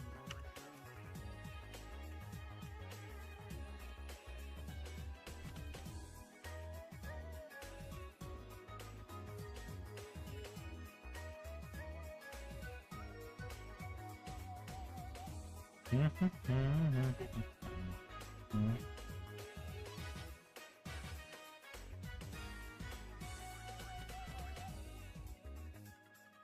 think Mike Pollock had his Twitter account hacked?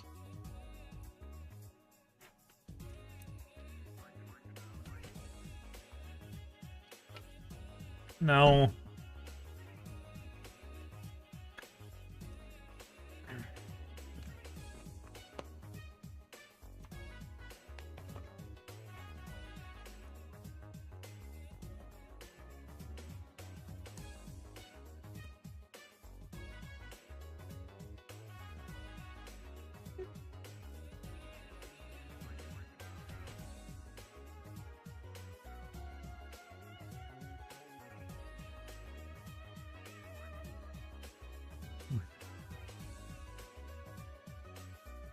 Mike Pollock is Eggman, Pernia. Mike Pollock is the voice actor behind Eggman.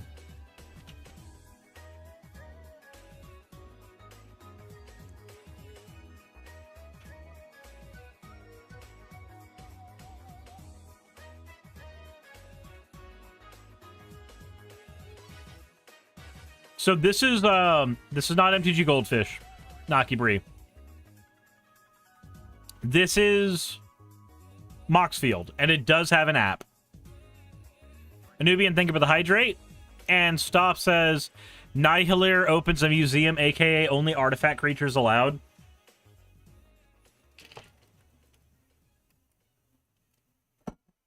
Does Nihilor even benefit from artifact creatures stuff? Like in any reasonable way?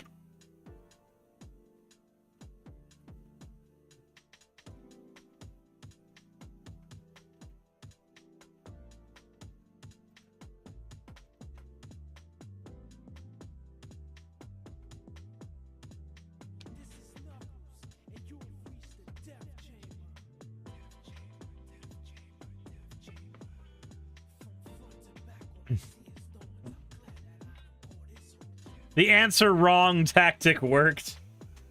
Jesus Christ.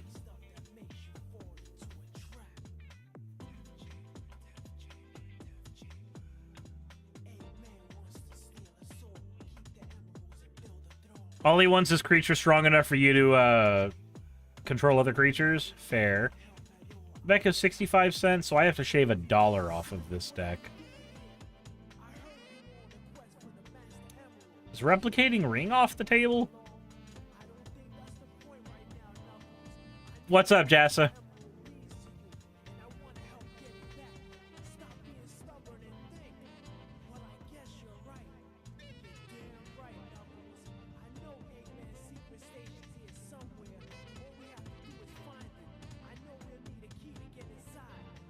I thought of Invasion of Innistrad for Marchesa. What's Invasion of Innistrad do?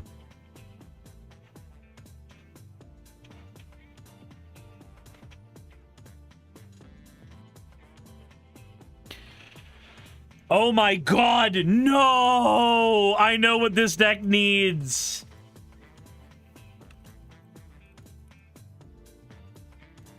No! Why did I not think of it before? Oh no! Wait, you have the One Ring card? I have 8 One Rings. Saki and I made it a point to pick up the little bundles from Walmart anytime we had a chance to.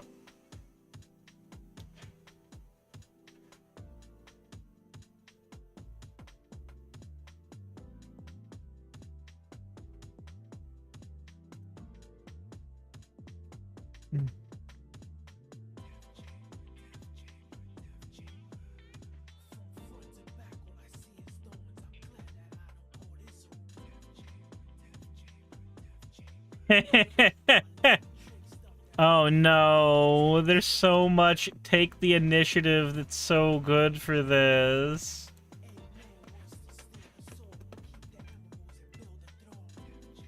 Do you know the One Ring now has a value of 22 million? Well, only one copy of the One Ring does.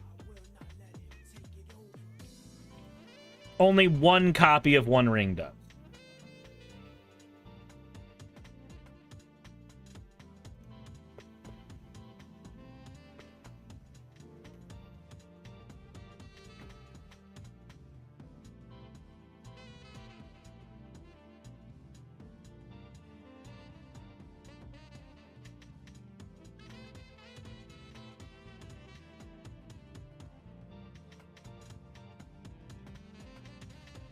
If Cirrus copies had that value, we would no longer see Cirrus.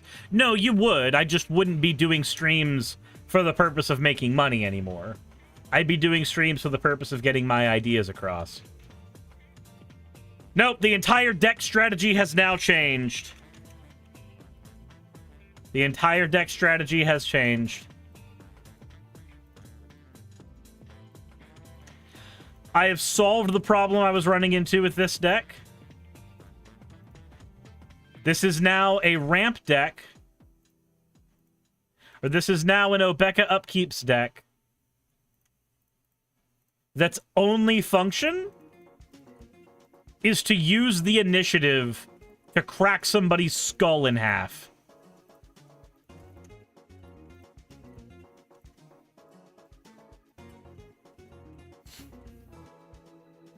Deluge of the Dead. When Deluge of the Dead attacks, create 2 black zombie creature tokens. Exile target card from graveyard. If it's creature card, create 2 zombie Drake. Ooh. But that's 3 mana for the exile. That's a bit much.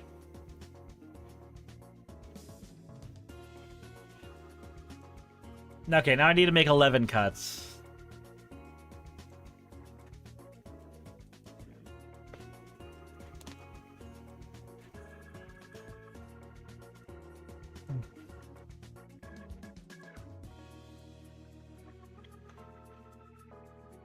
Blood Tyrant, you're going to considering...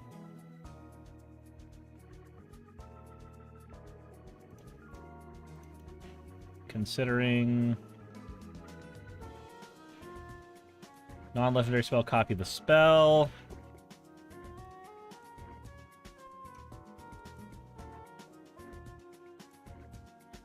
What's the initiative? Naki Breed. The initiative makes you go into the dungeon, specifically the Undercity.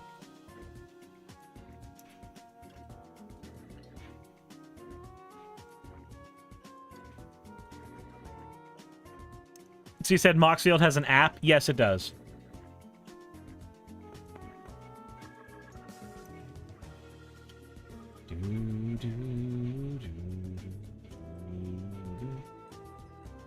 Man, I could cut the signets out.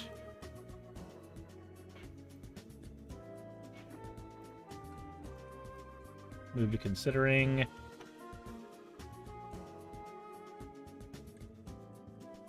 Yeah, the app just came out recently. I could go up. Ornithopter of Paradise.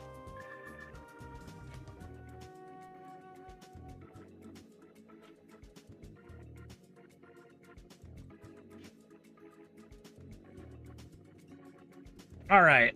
The initiative triggers, we're keeping basically everything in here that does the initiative because that's now what we're going for.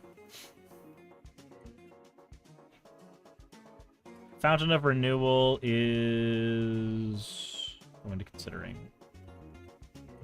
Ruinous Powers.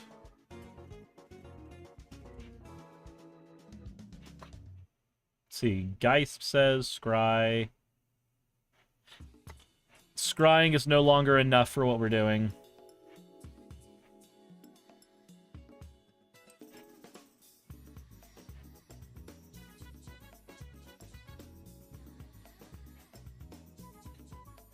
Stolen Strategy is an interesting effect, but we are no longer going to be working with it. Case, I want to keep. When you cast a non-legendary creature spell, copy the spell.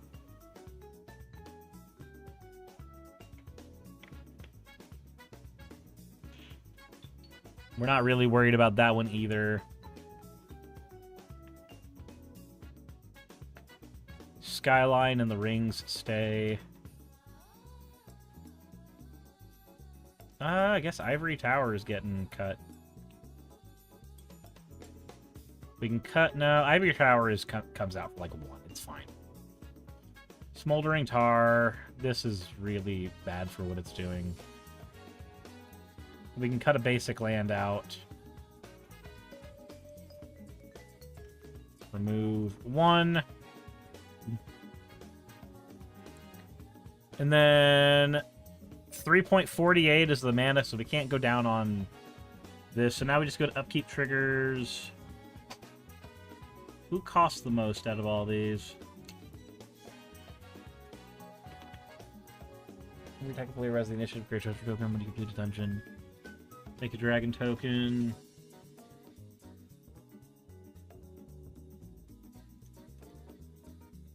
Switch printing to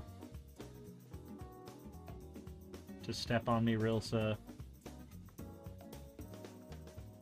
I think all this has to stay.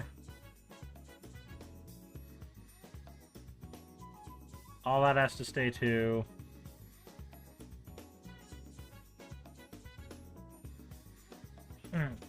All right. God, the ivory tower is just the most boring of all of these effects.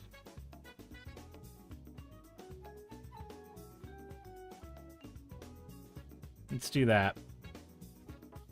All right, now let's take a look at here.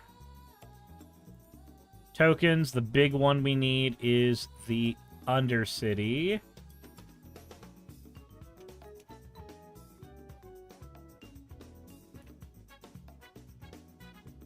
Oh, fuck yeah! The Undercity gives us a win con and a draw effect. Oh, God. Oh, it's so good. Oh, it's so good. Oh, this deck is gonna... Oh, I need to build this deck. God damn it, now I need to build this deck in paper. I have to do another mass buy on... Oh, I hate it. I hate it. I have to build Obeka Initiative.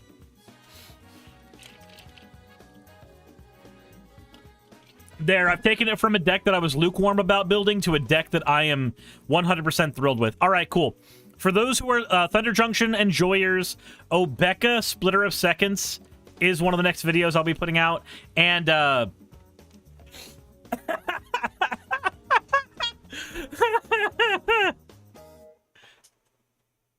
Sir is trying not to build a Dungeons deck challenge level impossible.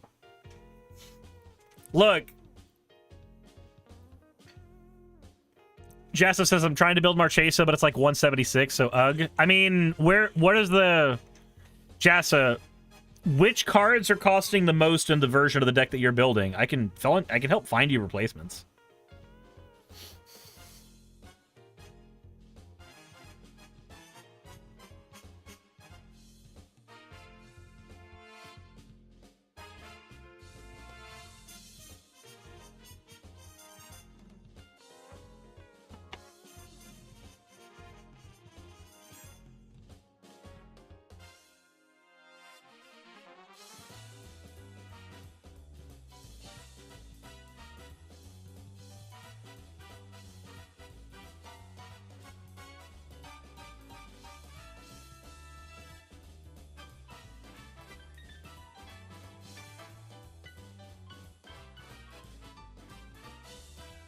Let's see here. God, I'm so happy dungeons exist in Magic the Gathering. Jolly Chloe B. Thank you for the follow.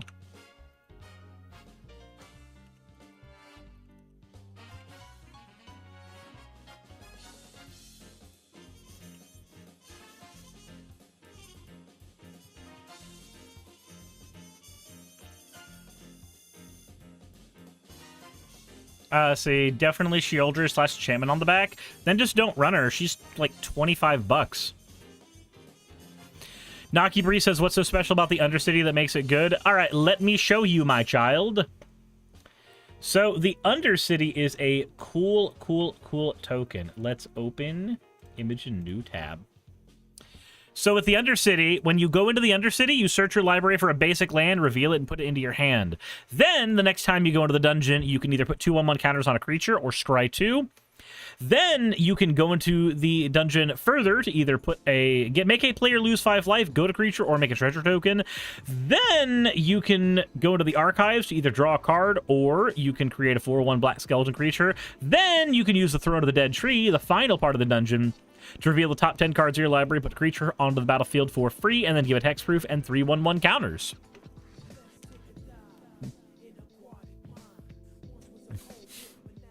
So every time you go into the dungeon, you go one bit further. The Undercity is unique in that if you have the initiative, you go into the Undercity once for every single upkeep you have. Every time you go into your upkeep, you go to the Undercity one note further. Obeka creates additional upkeeps at the end of your combat phase. So, yeah. Mostly the land, Shizo's MDFC lands, fetch lands. Okay, Jassa, don't run the fetch lands. Don't run the MDFC lands. Don't run the Shizos. Like, you can cut a lot of the cost of the deck out by just getting rid of the expensive lands. Use my lands guide. I'll even give you a link to it real quick if you want, but use my lands guide to find lands in Grixis that don't cost as much. If you have Obeka and you get an extra combat, can you stack up keeps with Obeka? Yeah, you can. All right, I'm gonna be right back.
All right, I am back. I am sorry that that took so long. I rested my head for a second because it was hurting.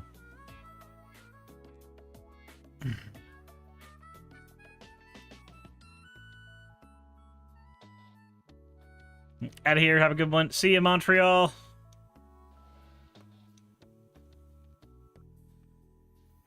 Go rest some more. Not until topics are done. If y'all... So, like, my head hurts a lot, but I do want to at least get topics done. If you guys want me to cut stream a little early so my head can rest after I'm done with topics...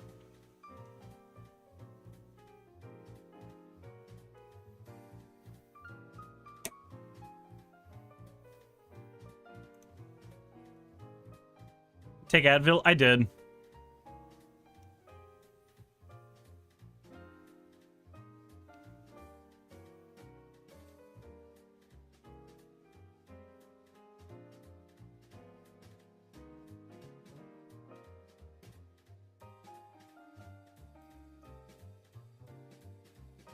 Said rest, your health should come first. Then we'll get the topics done first. Then we'll move up to that.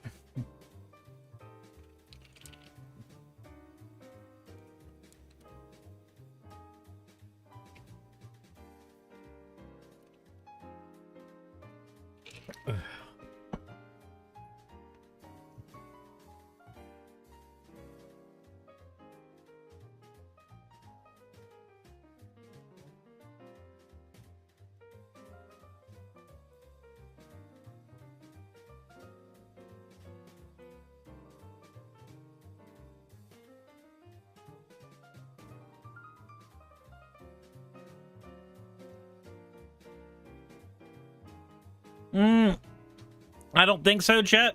My head was hurting already.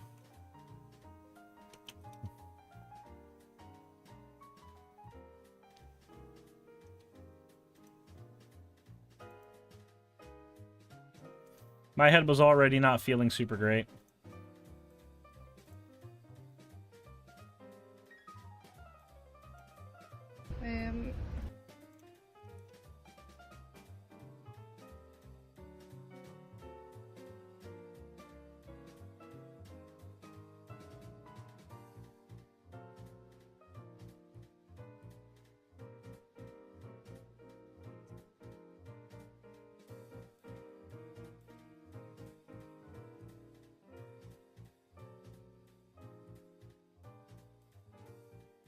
Okay.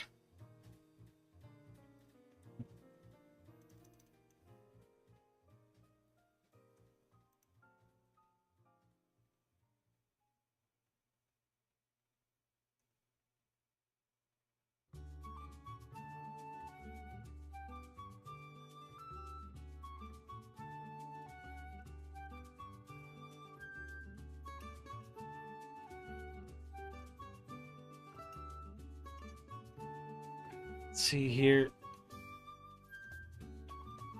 Where do I have my thing for fan art? Where? There it is. There's my fan art thing. There it be. All right, guys, let's go ahead and start talking about some interesting fallout that has happened as a result of what's been going on in Gaza. And just gonna go ahead and let y'all know, this is not going to be a fun topic. This is not going to be a very, very happy topic for a lot of you. So, if you did not know, of course, the IDF has been causing a shit ton of bad things to happen over in Gaza. There's a ton of civilians dead. And of course, on the other side, Hamas is attacking Israeli citizens as well. And Iran has said that they're getting involved probably to at least some degree, even if it's just trying to fire missiles that are functionally just, hey, we have to fire back because you fired on us type of things. It's a whole ass mess. The entire situation is one whole ass mess. But with that bit of content warning out of the way, for those of you who know what we are going to be talking about, let's go ahead and move into... Well, I was going to say fan art section, but apparently my computer is dumb and thinks that this content is not available. So we're going to do it this way instead. This is fan art from Jet. Jet Fatigue said, I attempted a meme featuring Paulogia and Vice Rhino. Paulogia screaming, "You waifu'd me!" And me just going, "I told you not to drink the gender fluid." Thank you very much, Jet. I appreciate it, even if my computer is being dumb when it comes to showing fan art and using it. I don't know why it's doing that. It's very strange, but thanks, Discord, for being functional. As always, thank you for your fan art submission, and let's get right into it. So, this got posted recently, and I wanted to take a look at it because I think this interaction here serves to show a huge issue that is going on, not just with the conflict, but in people's responses to the conflict. Fab says, it does trigger me that I don't know why the hell this conflict trigger about sort of everyone. Why the hell does this conflict trigger everyone? I mean, I can tell you why. So, people are already predisposed to try to not do anything anti-Semitic or sound anti-Semitic because we already know how easy it is to end up doing that when this where this conflict is considered, or this conflict is considered. Because when you say things like, I don't think Israel should exist in the way that it does right now, it sounds like you're trying to say eliminate Israel. And if you said eliminate any country, it would necessarily mean eliminating all the people who lived in that country as well. Also, war in general is just a very, very complicated matter. There are victims on all sides when it comes to war. And even if there is a primary aggressor, you can get lost in the weeds depending on where you get. The conversation should be as simple as don't explode innocent people, but it hardly ever is. It hardly ever is that simple. Yeah. Anubian says, don't want to hear vehement hate because war needs a good guy. Everybody feels like war needs a good guy. If you want a good guy in war, I can tell you who the good guy in war is. The good guy in war is always the civilians. Like, almost 100% of the time, the civilians that are affected by war are the good guys.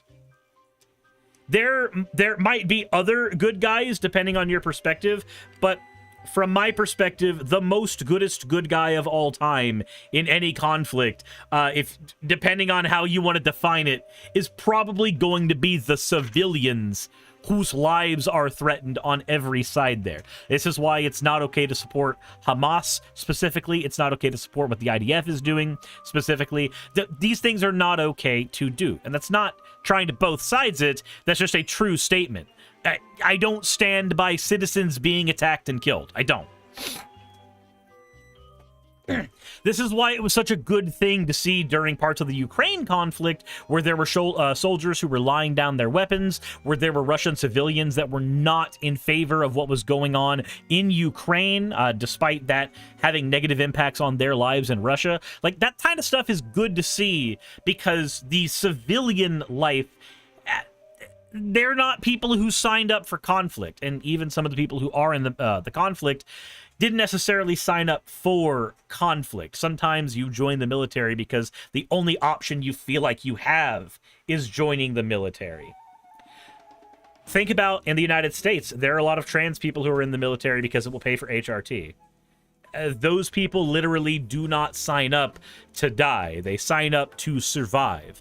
But effectively being part of the United States gladiator pit is the closest thing to survival. And yeah, sometimes you get conscripted into the military. That too. Or you signed up for conflict and you thought you were going to be going in on a heroic journey of some kind because you were misled by propaganda, and you found yourself in the middle of a war zone and there are civilians on the other side and your CO is telling you to pull the trigger. Like, the unfortunate reality of war for everybody is that if you're a keyboard warrior, war is simple.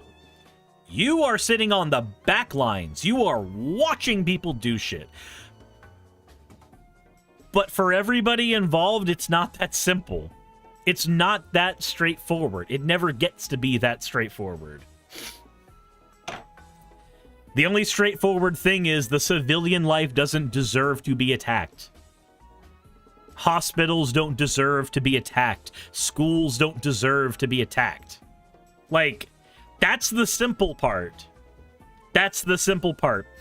And even then, if somebody's committing a war crime by hiding their soldiers or their artillery in a school, we've now complicated things even further. In situations where that happens, what do you do? What do you do? So, that all out of the way to kind of bring a frame for this. What is the most simple statement you can make about the war that's going on in the Middle East right now? What is the most simple statement you can make? Palestine doesn't deserve to have IDF troops slaughter its civilians. That's a super simple statement. It literally doesn't take that much to say that statement. What if I told you that there are some people that get offended by that statement? Would that feel weird?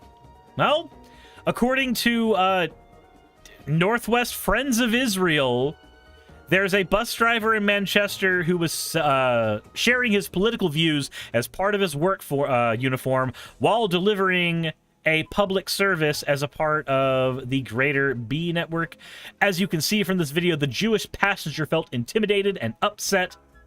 Will you ensure all of your employees leave their political views at home so no customer feels intimidated whilst they use public service? For you are paid to provide by GMCA.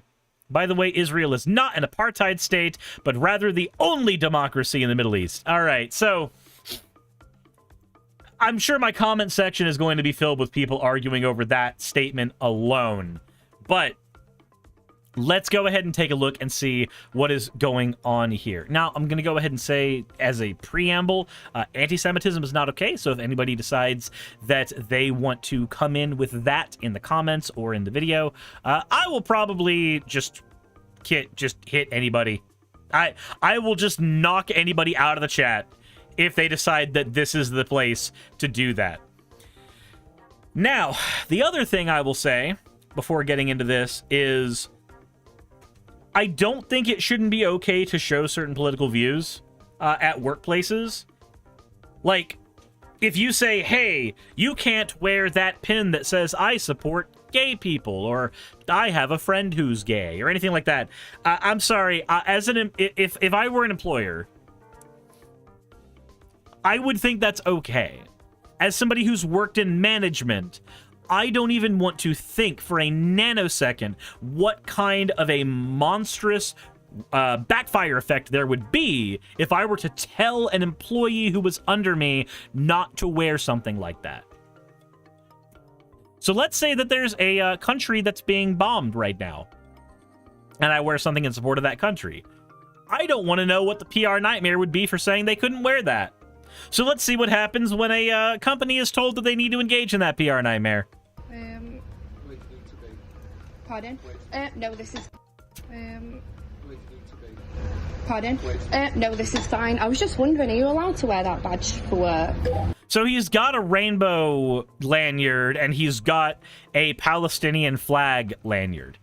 Those are the two lanyards that are here right now. The boycott is really apartheid one. Does it not go against company policy? The boycott is really apartheid one. Does it not go against... The boycott is really apartheid badge. Okay, so let's go ahead and see if this is...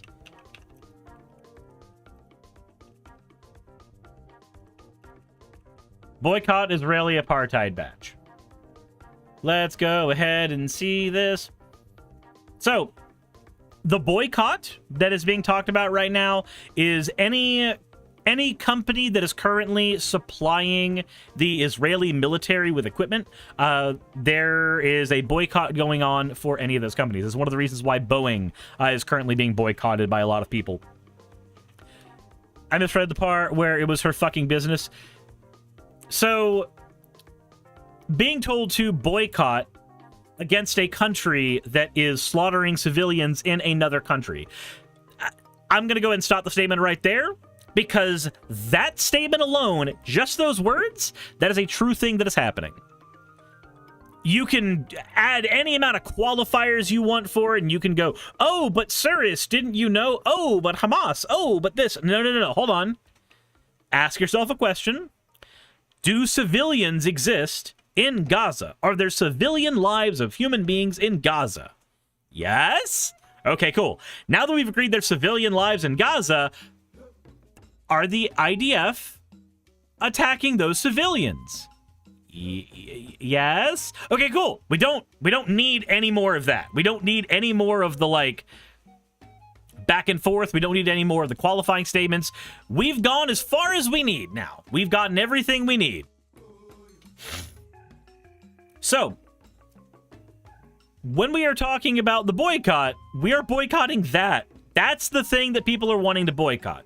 Anybody who's involved in the conversation, that's what they're wanting to boycott. They're wanting to boycott because as far as they are concerned, the Israeli government under Netanyahu is engaged in killing civilians in another country. That is the long and short of it. So now that we've got that part out of the way, Fab says, idiot wokies or crappy boycotts or what America does. I don't know what the fuck that's supposed to mean, so I guess I'll go ahead and ignore the rest of that. Brutus says, queer rights are technically political, but I think as a society, it should be assumed to be favored. Oh, yeah, no, talking about queer rights is 110% a political statement. It shouldn't be considered a political statement, but it is. Sable Eagle says, but sirs, the people who object to the protests against the genocide insist that there aren't any civilians in Gaza, that they're all Hamas members and all complicit, especially. See, and then they would be wrong, especially the 2-year-olds who volunteer to be used as human shields rather than using their jujitsu powers to overthrow Hamas and save the hostages themselves, you know? Hot take, Palestinians and queer people have the right to exist. True. There is another side of this as well, where people have gotten, and I've seen this in my comments, where people go, how can you say anything in favor of Palestine? Aren't you an atheist content creator? Why are you in favor of Islam? And I'm like, that's not me being in favor of Islam. I can say that I think America deserves to exist, even though we are a mostly Christian country in terms of the people who live here. That's not a statement that my atheism has any part in. That's me recognizing that human beings are here and that's okay. Also, as seen in places like Iran, the people who tend to be victims of religious regimes tend to also be part of the religion themselves. Like, most of the victims of Islam follow Islam. When I say I support people who are Muslims, I'm not saying I support that religion. I'm saying I support the people who are suffering. That feels like an easy statement to say. And yet, when I've looked in my comment section of the last time I covered the Gaza conflict, that statement was said a few times, and it confused the fuck out of me. Like, unless you believe that every single person who lived in Palestine is homophobic, and also that homophobia, even if they have it, is enough to result in them dying, I'm sorry, no. I can't get behind idiotic extremism of that level. And I understand as well that some of that is coming from the position of people who have been harmed by religion a lot. I get it. I do. The Recovery from Religion Foundation exists entirely because of that issue. So we know I might be wrong. What are we discussing? Wait, Fab, what are you... How in the fuck are you confused, Fab? I have to know. We're talking about a genocide happening in Gaza. The citizens being attacked by Israel. I'm so confused. What? I'm confused as to how you're confused. All of this seems pretty straightforward. We're talking about how complicated war can get. Talking about how complicated conflict can be, while also recognizing that there are some very, very simple idioms that you can follow that are simple until they aren't. Don't explode innocent people. Okay, what happens when you find out that some of those people aren't actually innocent? As a commander on a field, you might run into issues with that. Don't blow up a hospital. That works until you run into issues where, like, armaments are being stored there, which is why you're not supposed to store fucking armaments at a hospital or a school. Like, for anybody who wants to say that, oh yeah, no, this whole thing is simple. No, it really isn't. It really isn't. I want it to be. I really do. I want there to be a clear good guy and a clear bad guy. I want there to be a clear oppressor and a clear victim, but there seem to be multiple of both.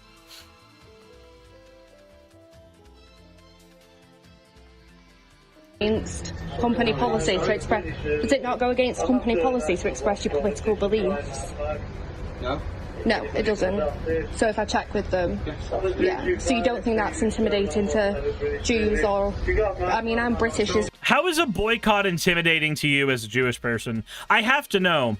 A boycott is the tamest form of protest one can ever involve themselves in, because it is literally a protest built on the idea of not involving yourself. How are you intimidated by somebody wearing a badge that literally says, I will not involve myself with you? That seems like the simplest thing in the world, right?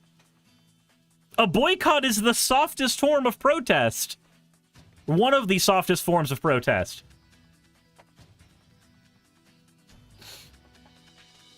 Brand Fox says if we're referring to the Israel-Palestine conflict, there's a cut and dry clear oppressor and a cut and dry clear oppressor group. I'm sorry, but Hamas exists. And the IDF exists. There is not a cut and dry. There is not. There is a side that has more power and is favored by more powers. Yes, 100%. Israel has more power in the conflict. They are favored by more political powers in the conflict because they have trade negotiations with more powers in political conflict. However, if citizens in Israel get attacked by Hamas, then there is another person being oppressed here. Also, if there is citizenry under Hamas that are being stoked because of their allegiances with Iran, then there is another one. Like, Fran says, yes, Hamas exists because of the oppression of Palestinians and the assassination of all their democratic revolutionary options. Israel is a colonial power and an oppressor. Okay, and yet we are still in the exact same situation now. I'm sorry. Everybody wants to have a clear right and wrong. Everybody wants to have a clear oppressor-oppressee here. I don't think that it is that clear. Just like in World War II, how the USSR was not a clear good guy just because they were part of the Allied powers. America's not the clear good guy just because we're not the Nazis.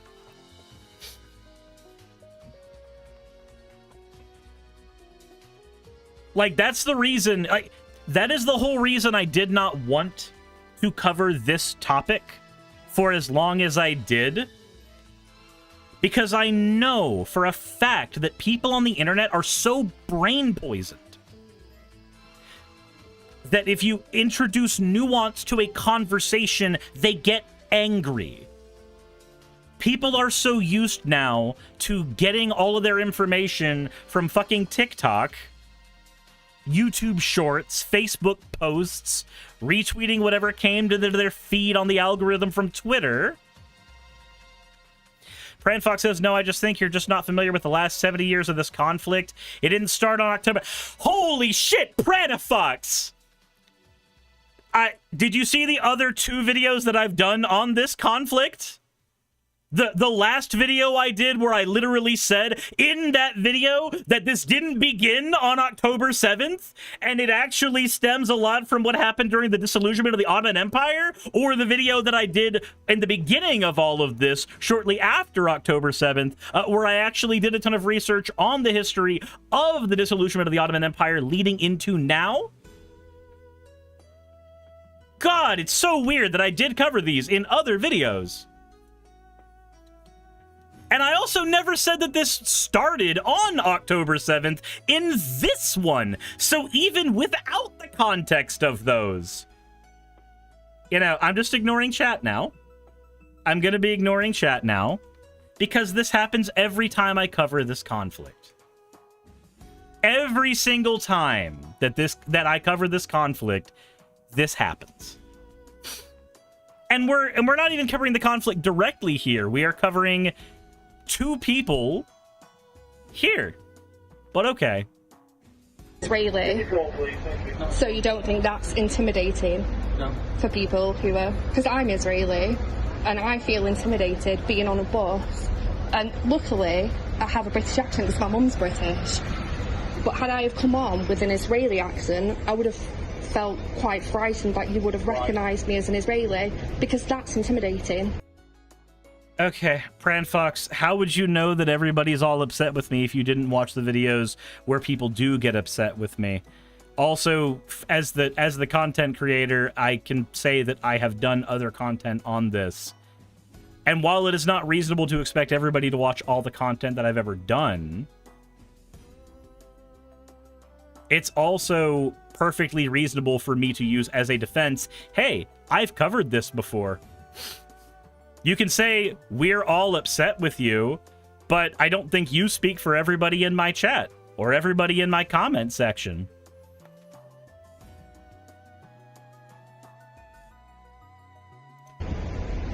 You shouldn't be expressing your political beliefs at work. You shouldn't. Pranfax says, because I'm seeing everyone get upset with you in the chat. Wait, literally everyone? Hold on, wait. Who's the we here, Prana?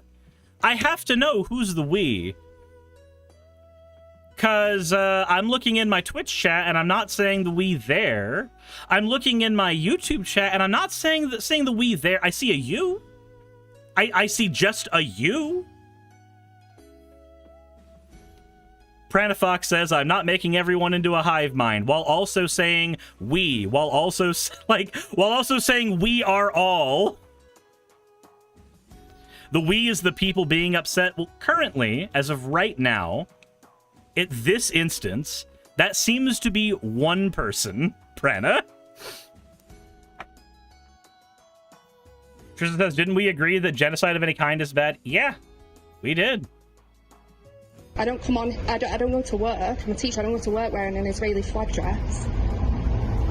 There's a difference between wearing an Israeli flag dress, which could be just a sign of patriotism in your country, and wearing a badge that just says, hey, boycott these things.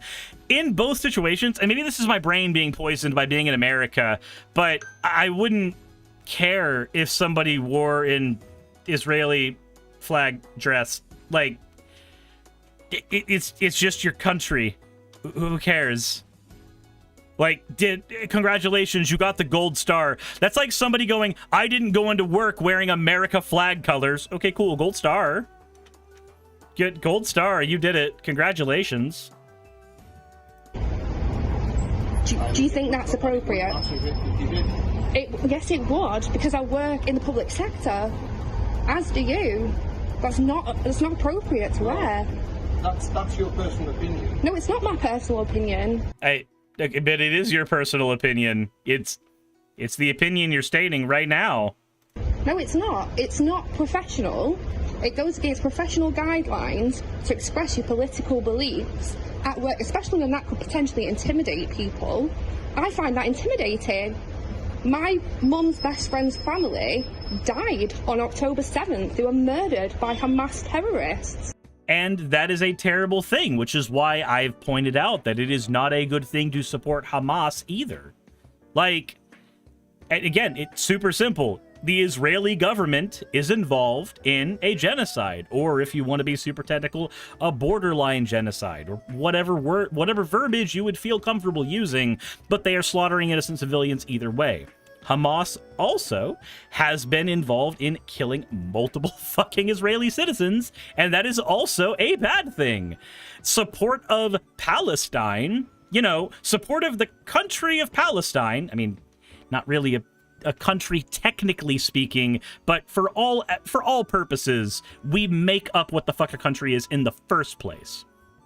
So, irregardless, supporting Palestine, supporting Palestinian civilians, supporting people who are involved in Palestine's government who do not agree with the actions of Hamas. That is all okay to do. And wearing a flag that says, hey, boycott Israel. Boycott the government that is currently involved in slaughtering the civilians of another country. That's an okay thing to say.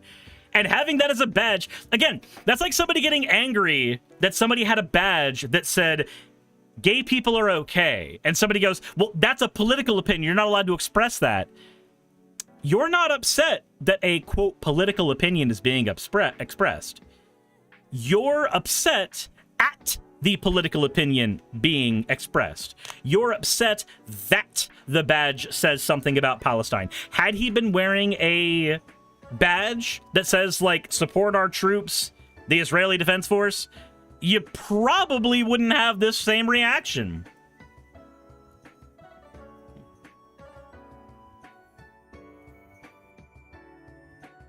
Freda Fox says, anyway, I'm out. I didn't expect someone I actually like to be this tone deaf on something and literally calling desperate people oppressors for fighting and being locked in a box. I didn't call the desperate people the oppressors. I didn't say that the civilians were oppressors. But okay, sure, why not? I don't know how hard it is to not support Hamas. It should be very easy to not support Hamas. Okay. I find this isn't that a conversation I'm going to have. I find that intimidating. I find that triggering. You find it intimidating and triggering that he has a badge that says that he doesn't want to be involved with Israel. Like that's it. Okay. That doesn't get us anywhere. Well, I can't do anything about that, so... You can do it. You can not wear that at work because it's political opinions that can be offensive to Jews and Israelis getting on your boss. Well, you work in the lots public of Jewish sector. friends who have You have, I'm sure you all have Jewish friends, don't you? Like you all, like in the 50s, you all had black friends, you all had Jewish friends, and your Jewish friends. Now you're being offensive to me. I'd like to get off the hospital. You're being offensive to me. I've not been offensive to you. Yeah, you have Jewish friends who are happy with you walking around with that on. I highly doubt it, since most Jews are Zionists. What? I'm sorry, I've actually never heard that opinion. I've never heard the opinion that most Jews are Zionists. That is a new one for me. What? Wait. Said bitches triggered like the curbstone in front of the pub? Citation, please. Yeah, no, I don't...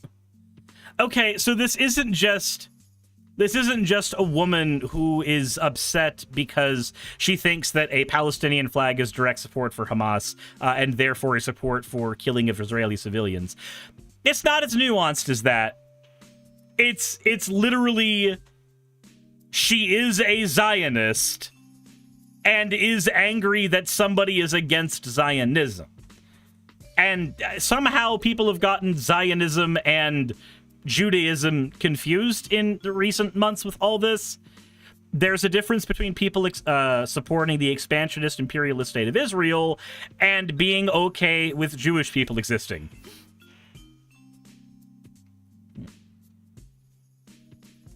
Jesus Christ.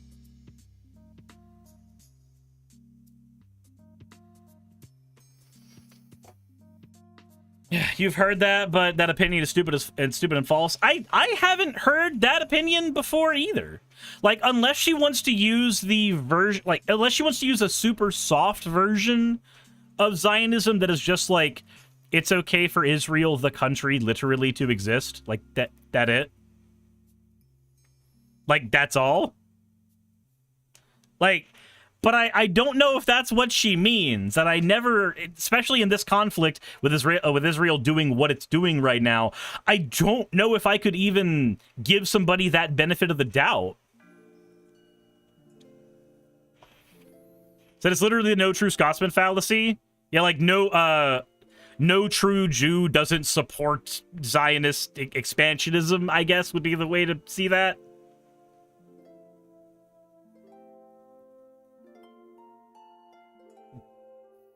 Brand Fox, dude, I hate this. I hate being neurospicy, trying to talk to other neurospicy people over text because we all just talk past each other and shut the fuck down. Yeah, That can be an issue. That can be an issue. I guess it depends on which neurodivergencies people have, because there's a lot of different ways in which that can happen. And look, I will say this, Prana.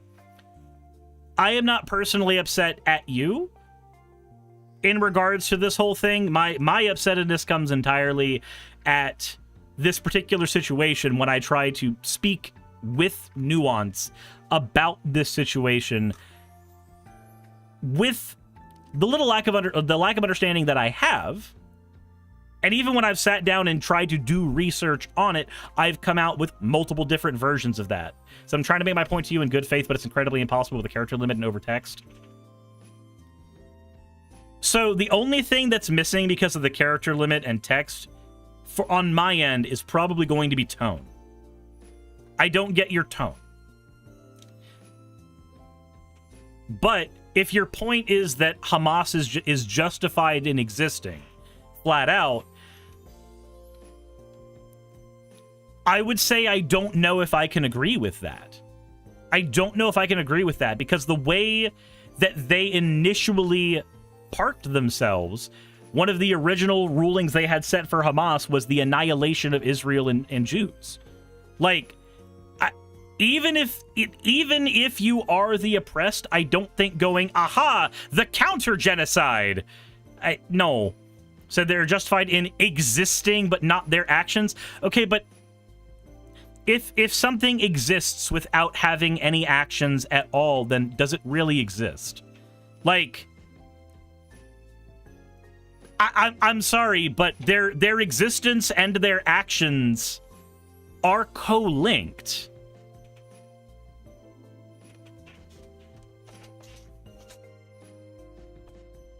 Dan Blue says there are even Zionists who are against the genocide.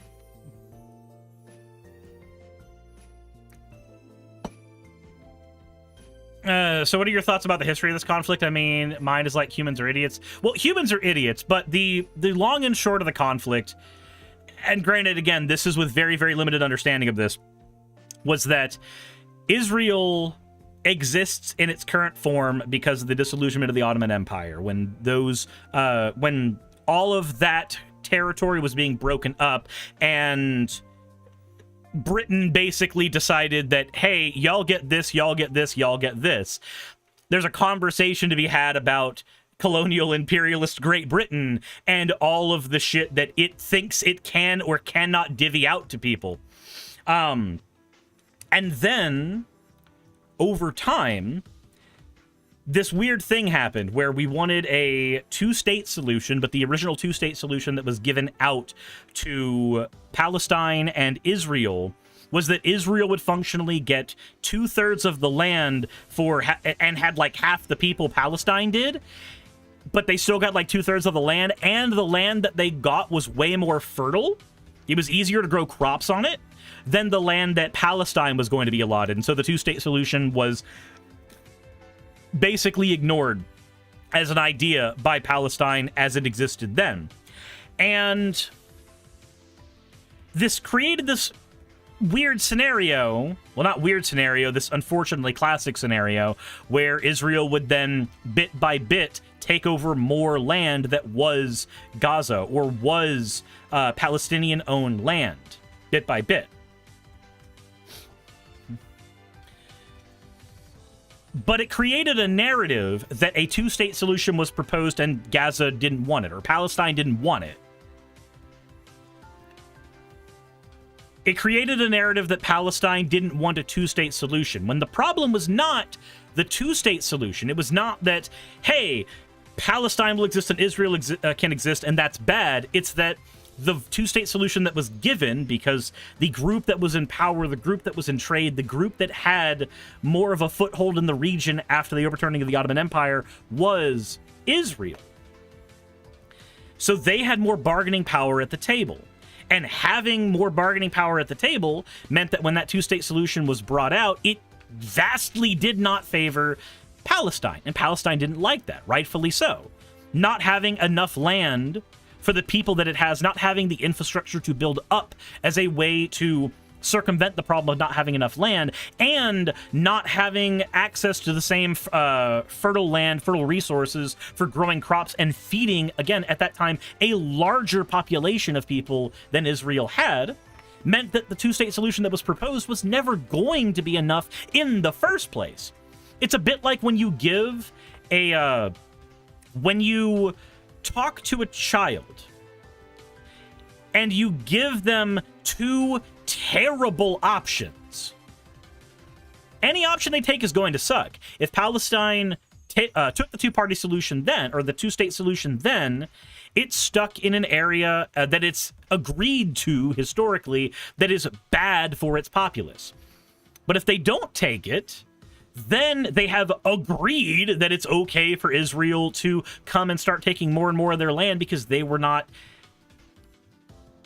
legally recognized as a country, legally recognized as a state. Both options would have sucked, and most leaders worth their salt would do their best not to take option one, which was taking the land that was not good, the region that was not good, and the space that was not good. But it allows, on Israel's side, they can go, aha, in either side we win. Either you get the shitty part of this country or this area designated for your use, and we get all of the best land, we get more land, we get everything for our citizens, and we get all of the trade with all of the countries. We get to be allied with all of the countries that matter now, and you get nothing. Or we can label you the villain because you didn't take what seems like a gracious solution. I can kind of understand to a very, very tiny degree when you want to say that Hamas is justified in existing, because an extremist group would naturally be born in those conditions. But I also have to say that any group that exists currently cannot be disenfranchised from the actions in which it partakes. And it cannot be disenfranchised from the rules that it set out for itself in the first place. And unfortunately, the original statements that Hamas used for describing itself was one that would eliminate Israel and Jewish people. And I cannot disassociate Hamas from that. I don't have the ability to disassociate them from that. I've heard arguments that, well, current day Hamas doesn't have that in its current creed, but then also that Hamas was justified in being formed the way it was in the first place. Like, no. That's like saying if a group of United States, let's say we're in the United States, we're in pre-Civil War, and there is a group of people who are slaves. They are oppressed. There is no ifs, ands, or buts. They are. There is no political maneuvering. There's nothing about that. It is just that. They are oppressed, hands down. Would they be justified in forming a group that sole purpose was the elimination of everybody who was white? I would say no. It would be understandable. It would be very understandable that that would be a position that they would take, because it's a reflection of the coin of what they've been dealt. But I wouldn't say it would be a justified action to take. Brand Fox says, I literally hate Hamas. They're fundamentalists and genocidal maniacs, but I also understand the material conditions that led to their formation. Right. I think understand is a better word than justified here. Because to justify the existence of a group, you have to now look at the actions of the group and look at the entire picture. But to understand the existence of a group, that's just looking at the material conditions that brought them about. The material conditions that existed for Palestine for the last 80 years, since the disillusionment of the Ottoman Empire, it makes sense that not just Hamas, but multiple extremist groups would be birthed from that. It doesn't necessarily justify the existence or actions of any of those groups, but it does make it understandable. And I think that's where... I think that is probably where the misalignment in communication happened. Where when I use When I use the word justified, it ties everything together. Fran Fox says, I think the difference is you inherently tie the goals of the group to the formation, whereas I tied to the material conditions. I think if you use the word justify, it naturally marries all of those together. I think that's the problem with the word justify versus understand. To justify something is to become an advocate for it. It is to advocate for its formation. To say it is understandable is what you seem to be trying to communicate. For something to be understandable, you just have to understand why it came about and that it was bad.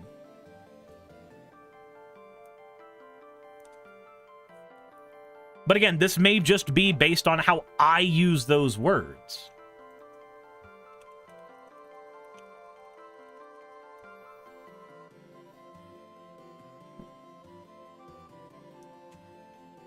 Fab says justified just sounds like you're a fan. Fair.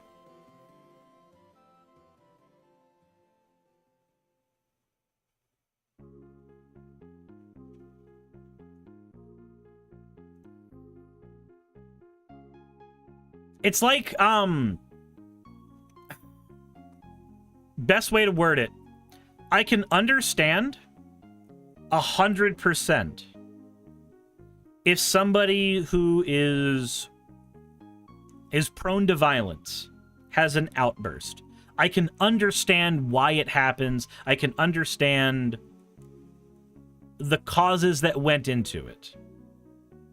I get it wholeheartedly. And especially if there's somebody who is currently working on improving, I can understand that.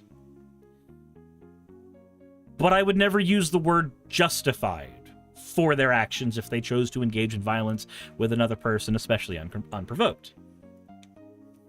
I would understand why it came about. There's a myriad of reasons why people lash out. But I don't like the word justifies for that.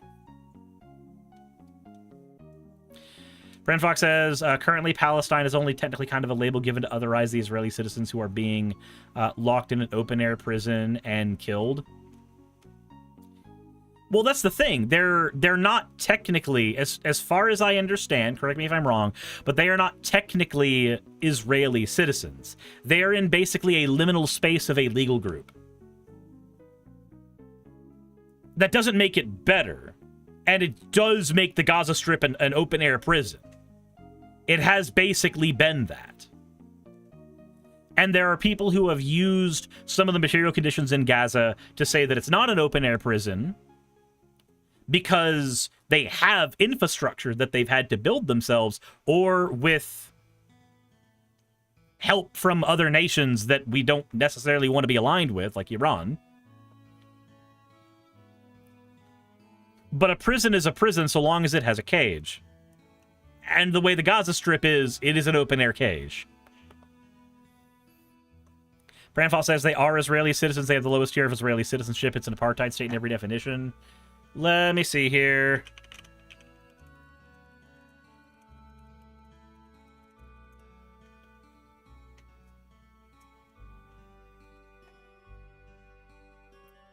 Let me see here.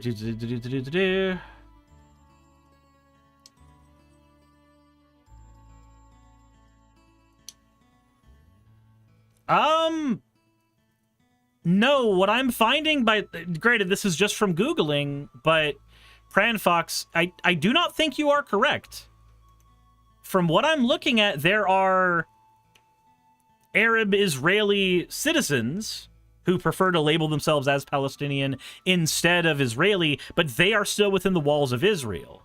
They are still like citizens of Israel, whereas, let me see here. Let me double check.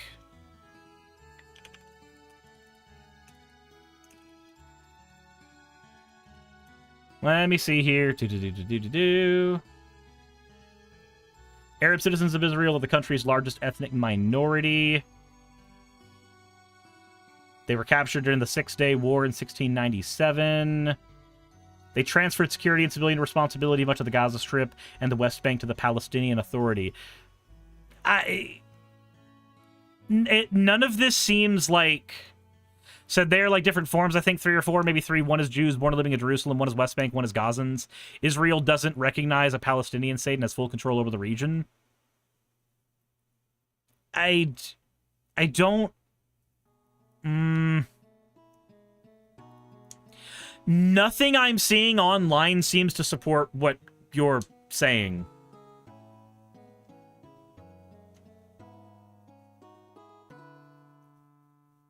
And it's not just that Israel doesn't recognize Palestine as a state. Most of the world doesn't recognize Palestine as a state. But being a state should not be... like, I don't think it matters, personally. Not in the sense that it doesn't matter. I'm saying that the people who live in Gaza deserve to be treated with humanity, respect, and everything, irrespective of statehood.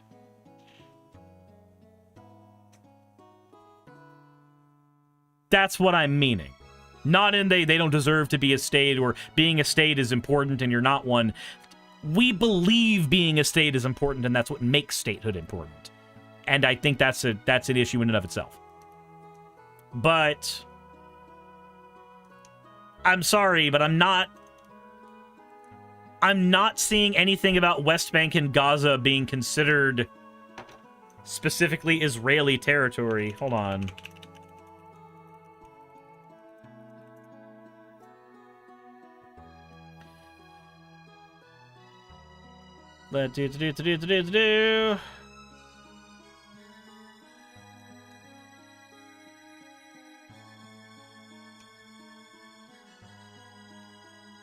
Okay.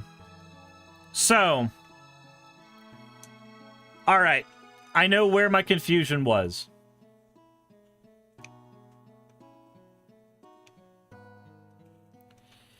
They are a part of Israel only in the most loosest of legal senses. I'm looking at Israel and the occupied territories from the U.S. Department of State. The occupied territories, which include the West Bank, East Jerusalem, and the Gaza Strip, because Jerusalem is divided between the East and West, are subject to the jurisdiction of Israel and the Palestinian Authority, with the division of responsibilities overlapping in much of its territory. The Palestinian Authority Basic Law, which serves as an interim constitution, establishes Islam as the official religion, but calls for respect of all other divine religions. Violence between Palestinians and Israeli security forces in Israel, Jerusalem, and Gaza, and the West Bank continued. During the year, 91 Palestinians and 8... Okay, this is getting into more stuff there. I just care about the establishment stuff. Also, it's weird that a legal document is made of a giant run-on sentence. That's just messy.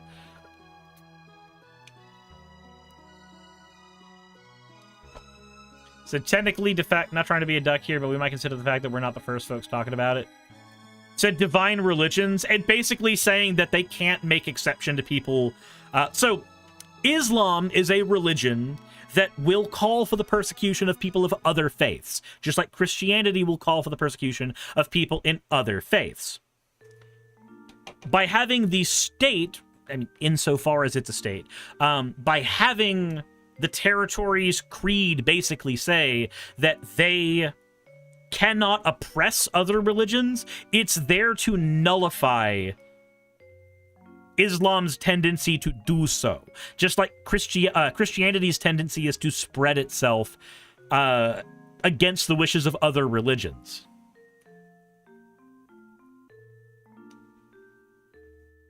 Fab says, do we think we can solve this by reading up on history?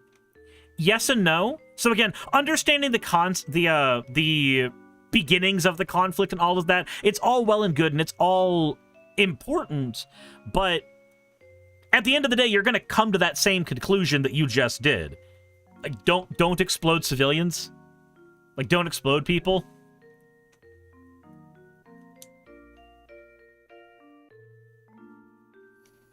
Brandon Fox says, Eli's chat over there, and I'm not saying Palestine shouldn't exist. I'm not a Zionist. I'm saying that as things are, there is one state, and it is apartheid.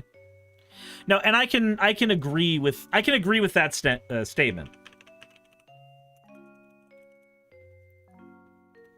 Yeah, apartheid is any system of institutional racial segregation. Any instance where there is a segregated, basically class-based segregation in a country where part of the country is basically carved out for another one, where you are a second-class citizen of the carved-out portion of the country, that's apartheid. And yeah, that is what's going on in Israel with Gaza. Like, that is... I know I said earlier that, like, yeah, the apartheid conversation is its own conversation, and that conversation is happening right now. This is apartheid. Dude, that's what that word means. All it is that there is an aparthood, and Palestine is landlocked within the borders of Israel and is still apart from it and is still getting bombed by Israel.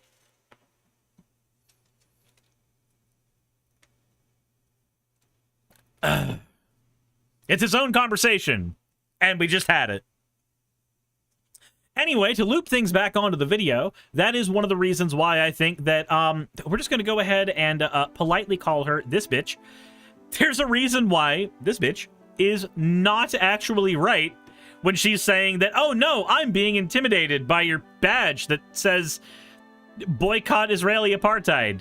I'm sorry, Israel is engaged in apartheid by every definition of it. That's the next week when we've been demonstrations in Manchester. Oh, right, yeah, I'm sure. There's no problem.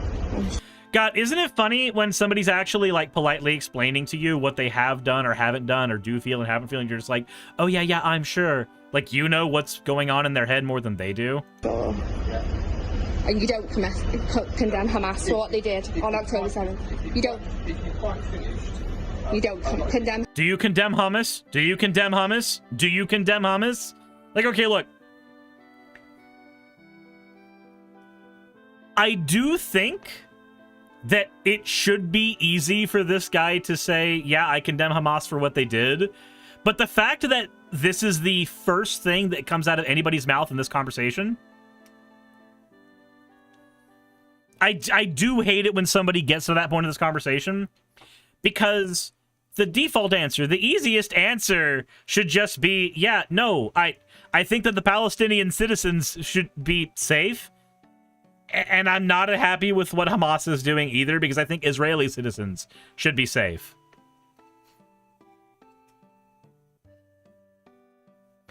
Dorito says, let's remember, sirs, that if someone wears a Palestine flag, it's intimidation when being talked about it. But wearing an Israel flag turns this into anti-Semitism. Jesus. Yeah. I saw your video on Hannah Williams. Please take the bench period videos away from her. I can't do that. I can't do that.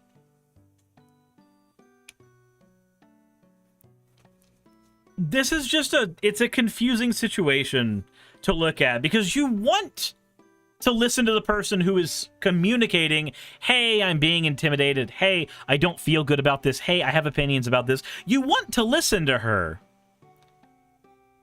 But the dude is right here. He's allowed to just wear the thing. And while he should be able to just say, yeah, no, I condemn Hamas. Next question. I can also understand after 2 solid minutes of dealing with this Karen that the last thing you want to do is give any part of the conversation anymore.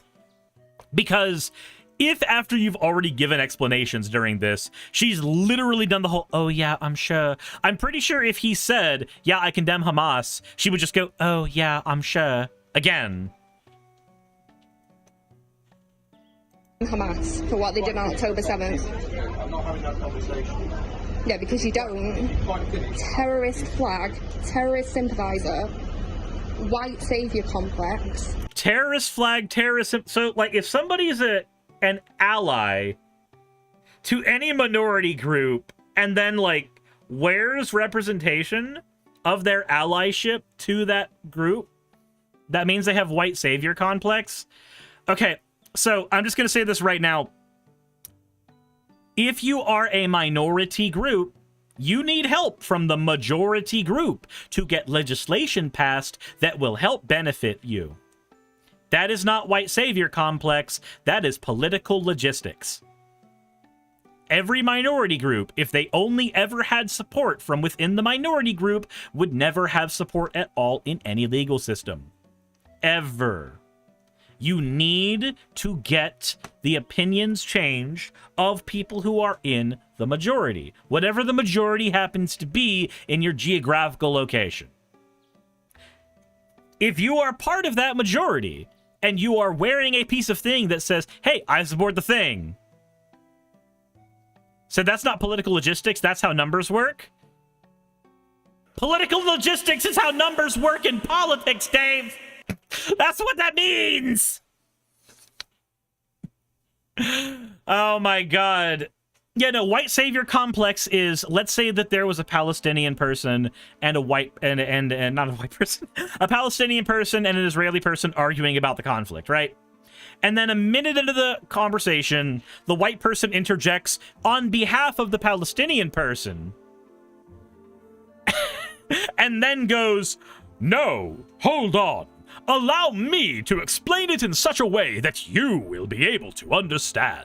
Because my friend here, who I will no longer allow to talk because they are browner than I am, they are correct, but I will need to say everything again.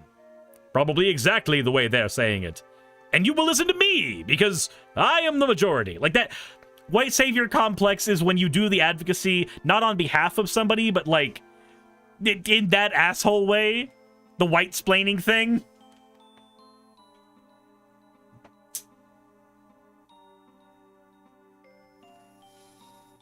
Screams an echo voice. Brand Fox says depose government because it sucks is the only way to prevent Palestinians' lives from being ruined further by Hamas. I want Palestinians and Israelis to have the right to safety. I do too. But, like, the white savior complex is when you are going, I am the only one that can save you, and I will not allow you to advocate for yourself any longer. I advocate for you. Your opinions, your lived experiences, those no longer matter. It's my opinion on those lived experiences that matter. So, basically like being a YouTuber. This conversation got very awkward and very introspective. Weird. Anywho. Have you ever been to Israel or Gaza? No. Enjoy. This will be going to your work. Have you ever been there? I don't have to be there to advocate for people to be allowed to live. What? I'm sure he cares so much.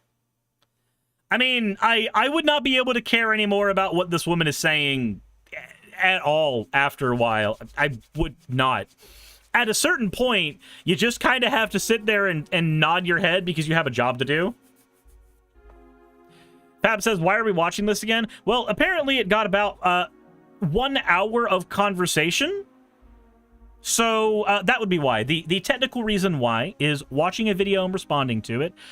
It allows a platform for further conversation to happen from that, and as a result, that conversation tends to happen, whether heated or otherwise. And since conversation did in fact happen as a result of watching the video, then I'd say that it served its purpose. Also, there's commentary to be made on the victim complex of some people in the situation. Roger says the video was entire hour, poor dude. No, the video is 3 minutes. The video is 3 minutes. The person intimidating the bus driver and threatening to get rid of his job, basically, is the person saying that they were intimidated. Jesus.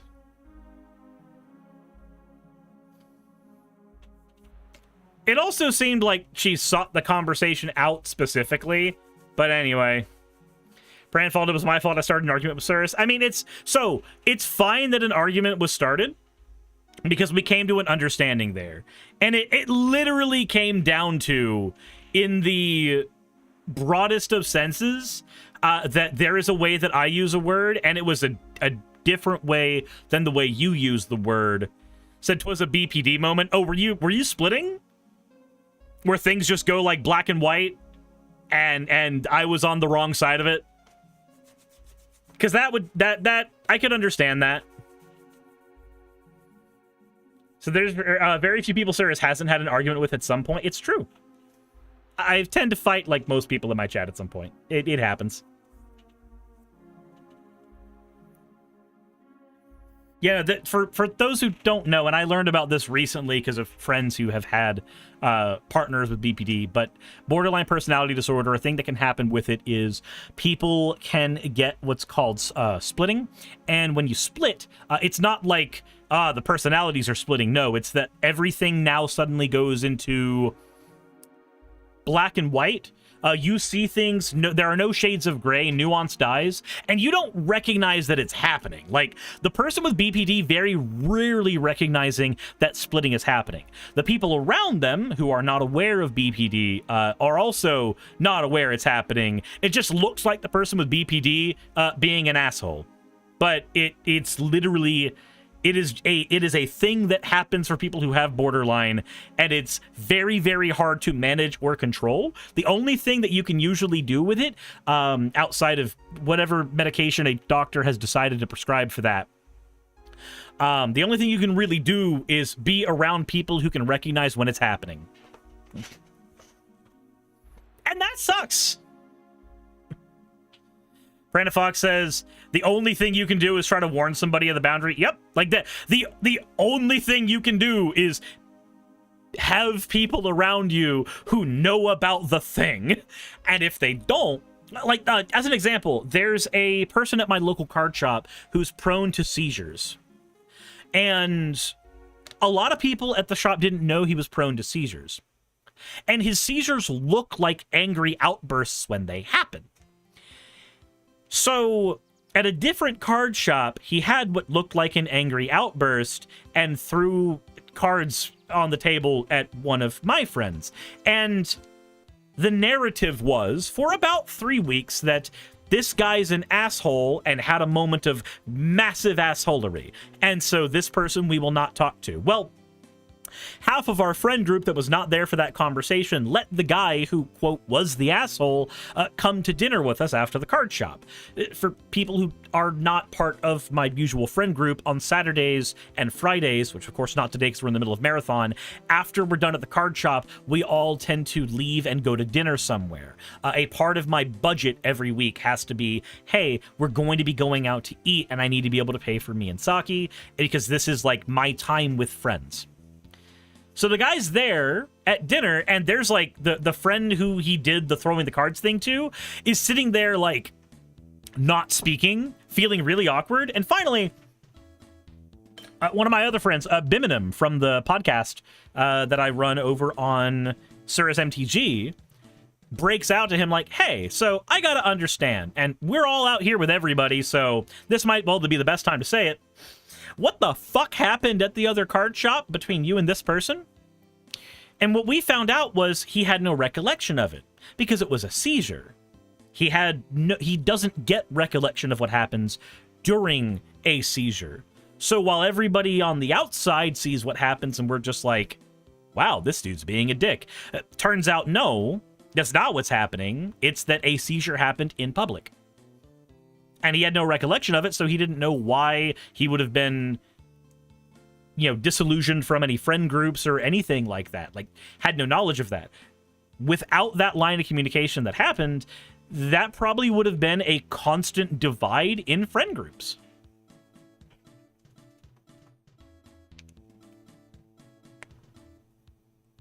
Sakura says, retrogression amnesia is common for seizures. Yeah, he had no idea that it happened. Would have never known why anybody was treating him differently. And it explained why he would just be around people who it seemed like he had wronged recently, and was just fine. It wasn't that he didn't care. He said he didn't know. And most of us didn't know either because we didn't know that that was seizure-induced. So, again, same thing. It's just like the BPD thing. Sometimes there is something happens when somebody is neurospicy in some way, shape, or form, and it's very, very, very hard to figure out what to do about it, especially in a larger friend group. Or in this case, in an audience of people.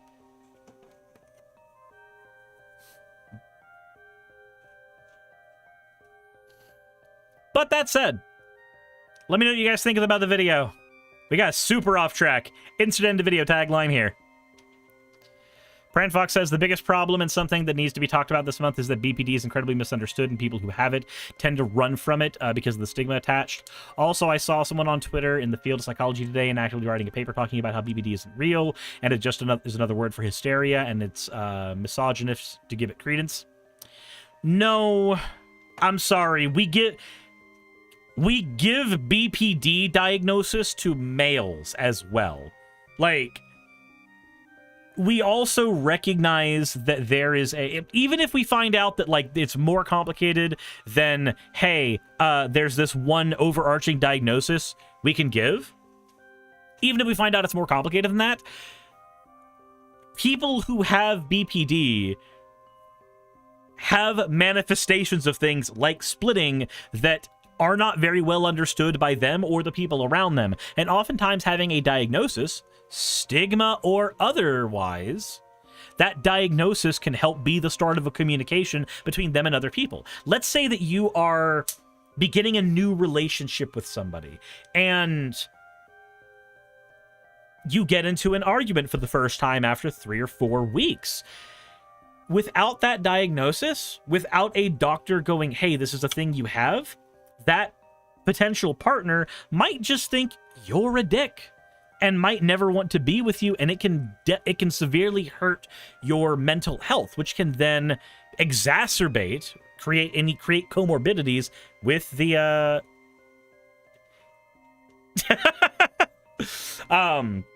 can exacerbate issues with somebody's borderline. Just as it is important for somebody who is with a partner who might be borderline, it's important for them to be informed so they know how to handle that. Also, it can inform whether or not they want to be in that relationship at all. But they're going to have a better chance of that conversation. They're always going to have a better chance at that conversation if that diagnosis is there and there is an explanatory mechanism for behaviors.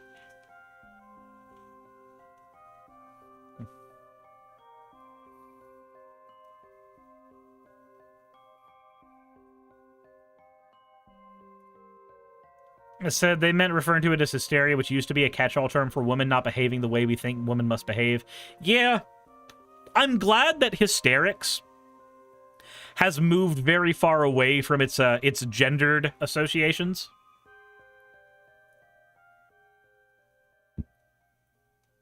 Eli says, can you rewind the last 2 minutes? We had ad breaks. Okay, hold on 1 second. Nah, it didn't work. Sorry. I wasn't able to do that.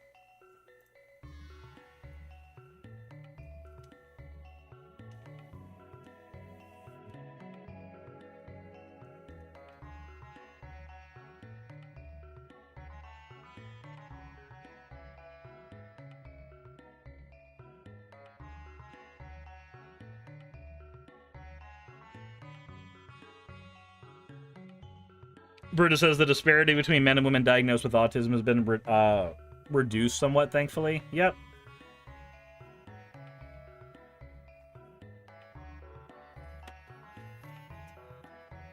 That's why YouTube is better, because you can just rewind on YouTube.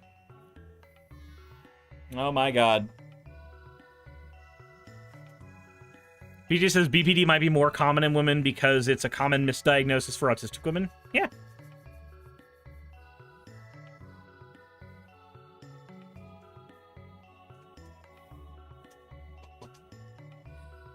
Fran, if your friend's in the middle of an actual conversation that can lead to the disillusionment of a friend group or the exiling from a friend group, respond with womp womp, then those are not friends. Those are children in adult bodies, and they need not be associated with.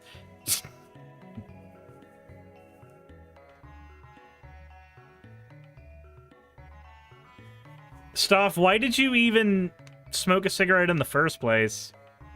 What was the point? Seems kind of stupid to me.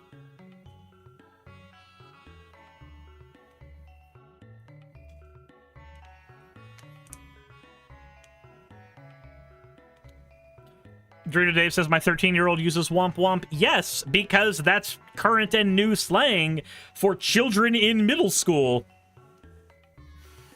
He said, because I needed a smoke and have no weed.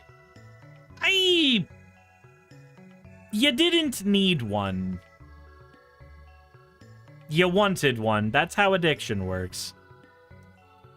I don't know what I'm going to do without access to my tunes during basic training. They keep me grounded. Dorito Dave says, because cigarettes are yummy and this is a public service announcement. Jesus Christ.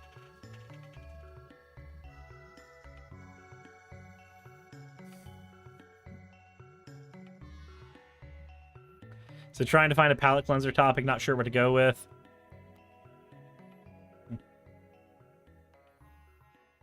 My immediate thought was, and I'm glad I didn't get an autism diagnosis, even though I am in a state without such registries. Ugh. Ugh, ugh, ugh.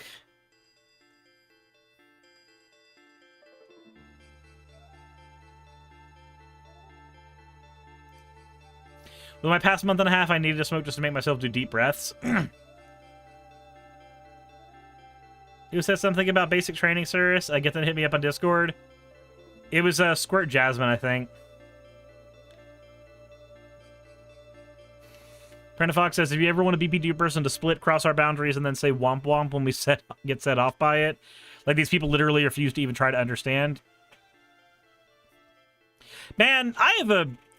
Speaking of weird things, okay, so you know how hyperfixations and special interests work for people who are autistic, right? Can I say a thing? There was an incident in a friend group of mine where one friend suggested to another, hey, would you like to watch this thing?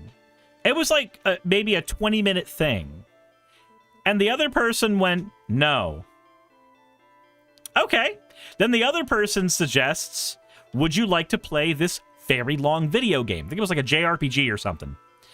And the other friend went, okay, sure. If you watch this 20, 30-minute video, I will play that JRPG. Now, you and I both know what this alignment of time looks like, right? You and I both know what this looks like, right? This is a 50-hour commitment from Party A and a half-hour commitment from Party B.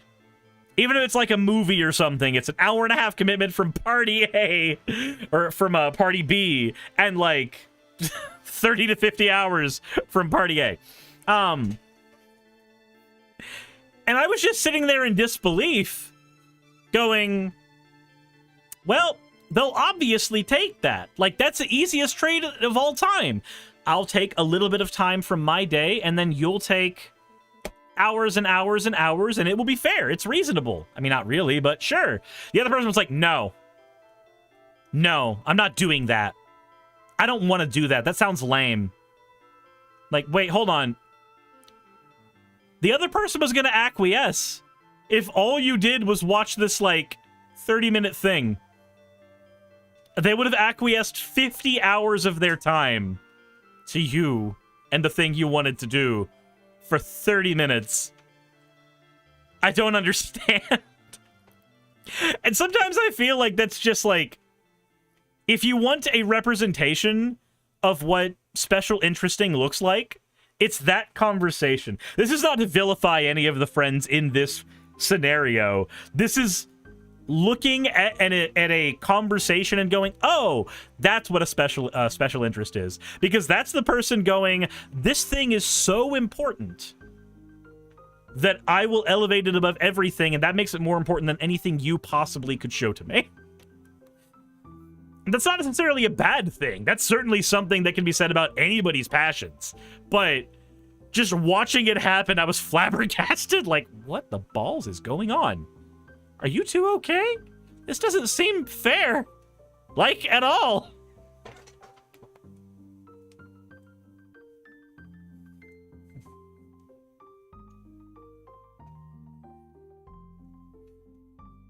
Axel says, speaking of autism, apparently my stepmom, as shitty as she can be, is aware of the problems autistic people can face. She wanted to make sure I don't get put in an assisted living home and my family who doesn't interact with me to make sure they don't get control over me. Also, now that money could be involved. Also, she knows about how shitty Autism Speaks is. That's good. Autism Speaks, the autism advocacy organization that wants to cure autism? Question mark?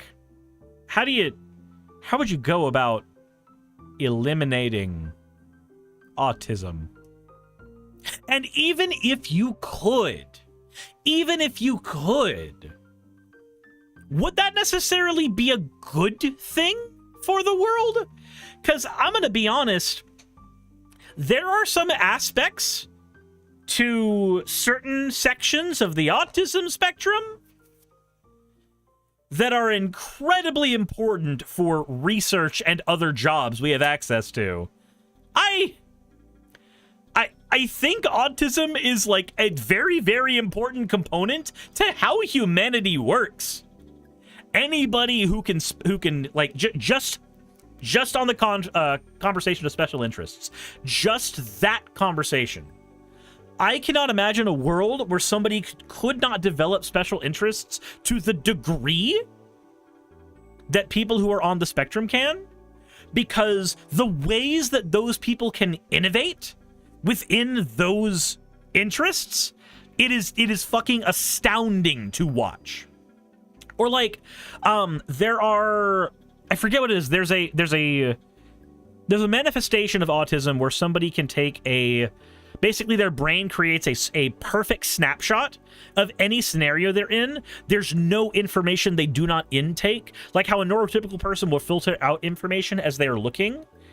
There's certain ways autism develops where it doesn't allow them to filter out information.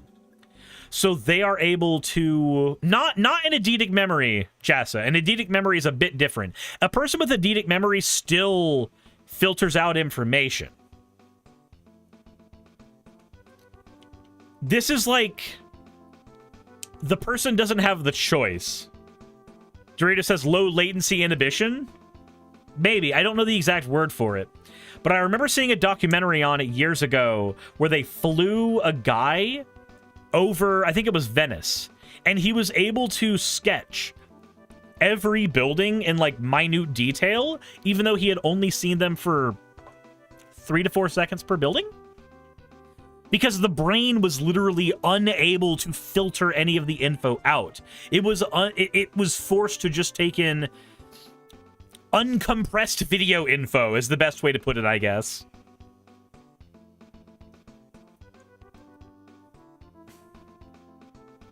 Jessa says that sounds like hell. Yeah. That sounds like absolute hell.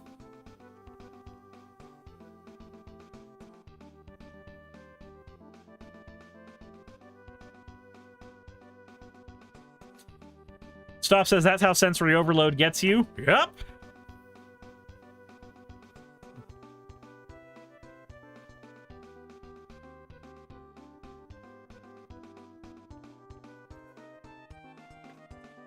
Oi, oi, oi.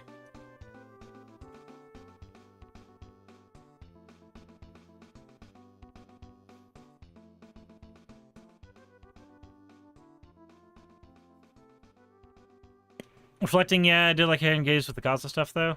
Neat. Meanwhile, my memories video is full of compression artifacts.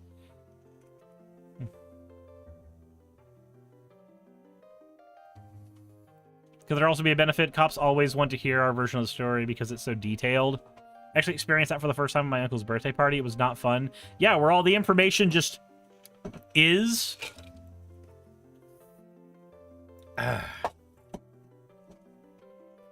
It's fucking awful. It's incredibly useful, but that doesn't make it not awful to deal with.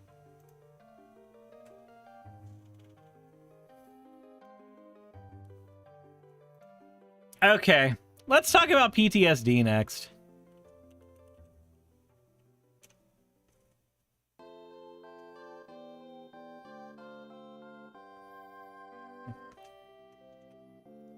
Jassa says, I got the price of the deck down to the 122. Do you have the version of the deck that you're looking at, like, as a Moxfield list? And I could look at it for you.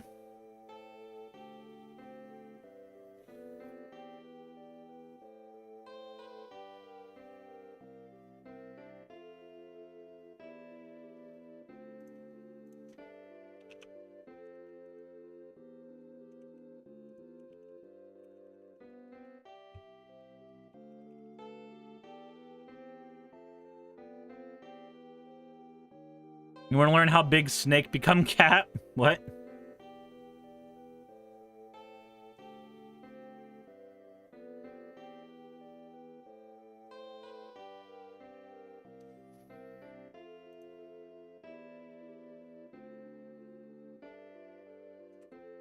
Okay.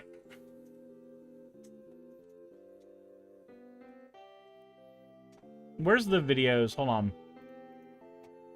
Brain scans of...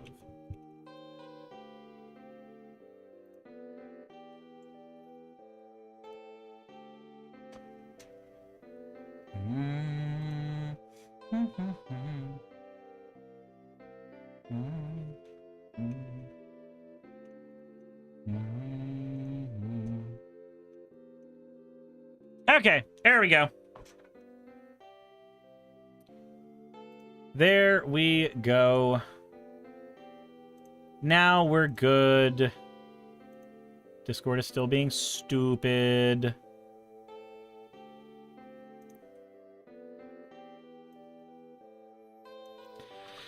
Alrighty, guys. Let's talk about PTSD. That's got to be fun for everybody. I would even say, I would go as far to say, it's fun for the whole family, right? Actually, no, I'm dead serious. We need to talk about this, but first we need to talk about the fan art section. This one is from Aaron Primit saying, after so long, I completed my fan art of Slime Girl Cirrus as Yora 2B facing off against Skibbity Toilets. Sorry I didn't show the image immediately. I wanted to read it first because my thing is being bad. Discord is being horrible, so I can't open images in browser right now. And I don't know why. So, there is me in a 2B outfit fighting a bunch of Skibbity Toilets. Because welcome to the internet, everybody. You know, I know it wasn't showing it yet, Serenity. That was because I'm trying to read it too. God, I miss being able to open this up in 2 tabs and just do my job easy, but nope, it's all taken away from me. Anyways, let us talk about PTSD, what it is, why it matters, and the fact that it doesn't exist. That's right, everybody. Some random-ass pastor has the right of it, apparently. Apparently, it doesn't exist at all. This comes as a post from a Benjamin Shetler. No idea who this person is. They say that they are a president for the Center for Truth and Love.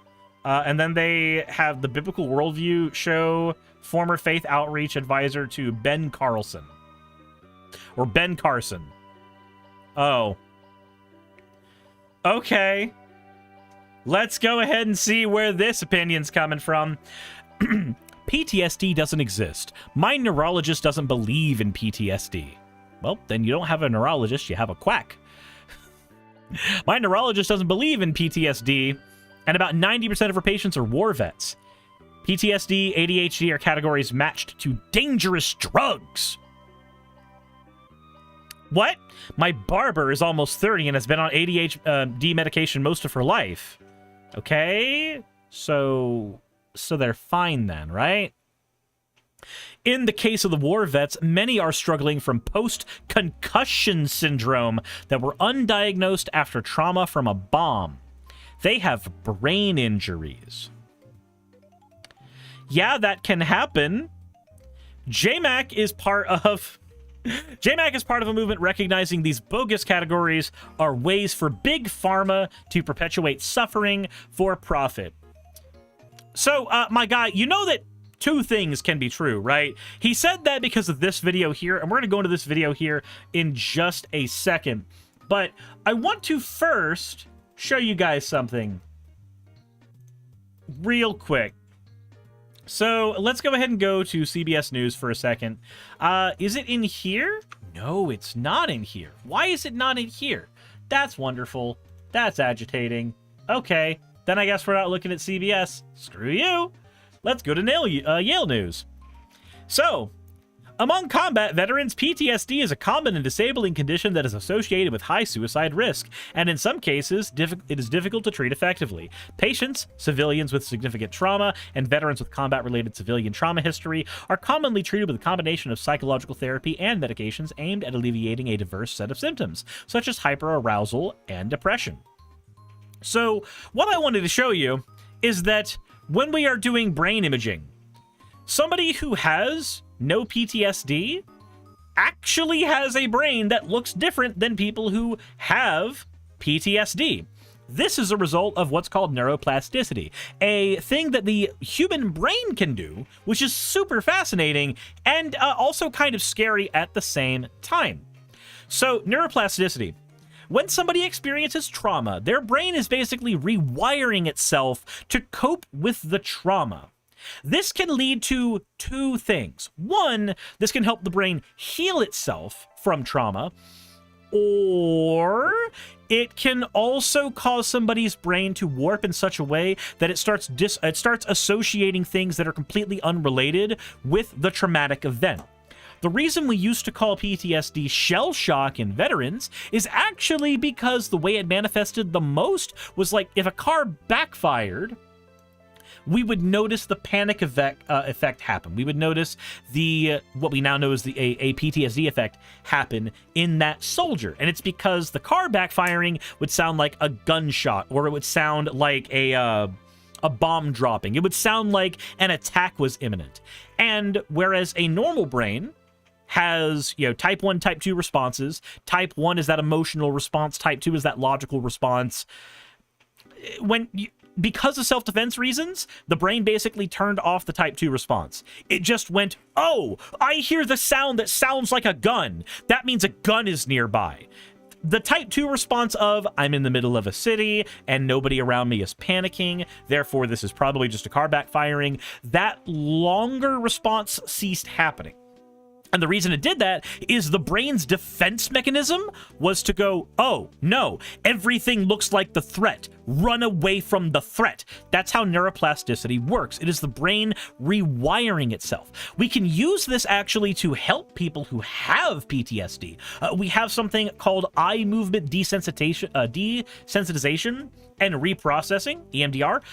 That kind of therapy has shown a little bit of benefit for people with PTSD. It's a way of rewiring the brain to stop associating things that are not actually threats with, the threatening event that happened. We also know it's not just veterans, because people who experience what used to be called shell shock and is now PTSD are not just people who went into war. They are people who are like sexual assault victims. They are people who have had a family member die near them or die at a very, very young age. They are people who've had a phobia and experienced a huge, let's say that they are arachnophobic and then somebody dumped a bunch of spiders on them. Their brain might go, oh, yeah, no, anything that looks even remotely like a box of spiders is now the devil. Like, the brain rewrites itself because it is a way to save the life of the person whose brain is basically being rewritten. That's what neuroplasticity is. The brain looks different. It acts different because it knows that something has happened that could have been painful, could have been lethal, could have been bad. So it tries to find a way to make sure that it never happens again. So, why does this matter in result of this conversation? When somebody says PTSD doesn't exist, I have to call bullshit on that, because we see it via brain imaging scans on a multitude of victims of various circumstance. But let's go ahead and hear what one uninformed, ignorant pastor has to say about it. And yes, I am poisoning that well very confidently now. There's no such thing as PTSD. There's no such thing as OCD. There's no such thing as ADHD. All right, so let's just again, ADHD brain scan. Let's take a look at this real quick. Let's see if he's fucking wrong again. Images. Can a brain scan help diagnose ADHD? Let's do a little bit of research here. ADHD is a neurodevelopment disorder that forms in childhood and causes a persistent pattern of inattention or impulsivity that interferes with your life. Although it can be worse in kids than in adults, it does not go away over time. Common symptoms include constant fidgeting. We call this stimming now. Daydreaming. Disorganization. Finding it hard to sit still. Hyperactivity. Impulsive actions. Inability to delay gratification, lack of focus, procrastination, risk-taking. Oh, that's why people say I have ADHD. I think I checked every one of those boxes. Oh. Well, that's weird. Anywho, this is from the American Health Imaging Organization, because it turns out that a brain scan can actually help identify ADHD. Do you know why a brain scan can help identify ADHD? Do you know why it can? It's very simple. Because the brain is neuroplastic, and it will change during development. Cyrus learns that Chat diagnosed him correctly. We'll just tuck that realization away for later. Look, until I get a diagnosis, I will not say that I have it, and as I do not have the money to go get a diagnosis, I will probably never have it. Because that's how that works. Yeah. Right? Yeah, you can identify as it without a diagnosis, and nope, my partner's got autism, but I do not. Renita, as somebody who has hung out with you quite a bit, there is a little neurospicy going on there. Just a smidge. Just a smidge little. A somewhat. Just a little bit. Said U.S. healthcare at its finest. Said I do, however, have primarily inattentive ADHD. Like I said, there's at least something going on there.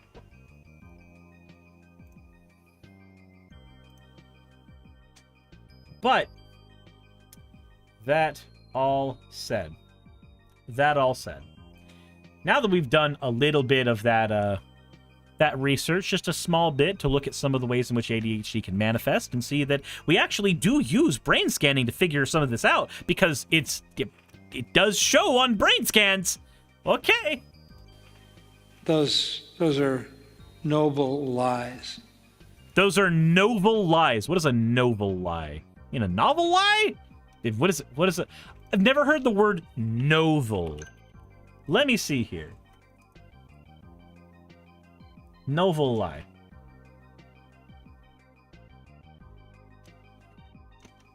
I'm seeing a bunch of books. Oh, that's because I typed in Yeah, I have no idea what a novel lie is.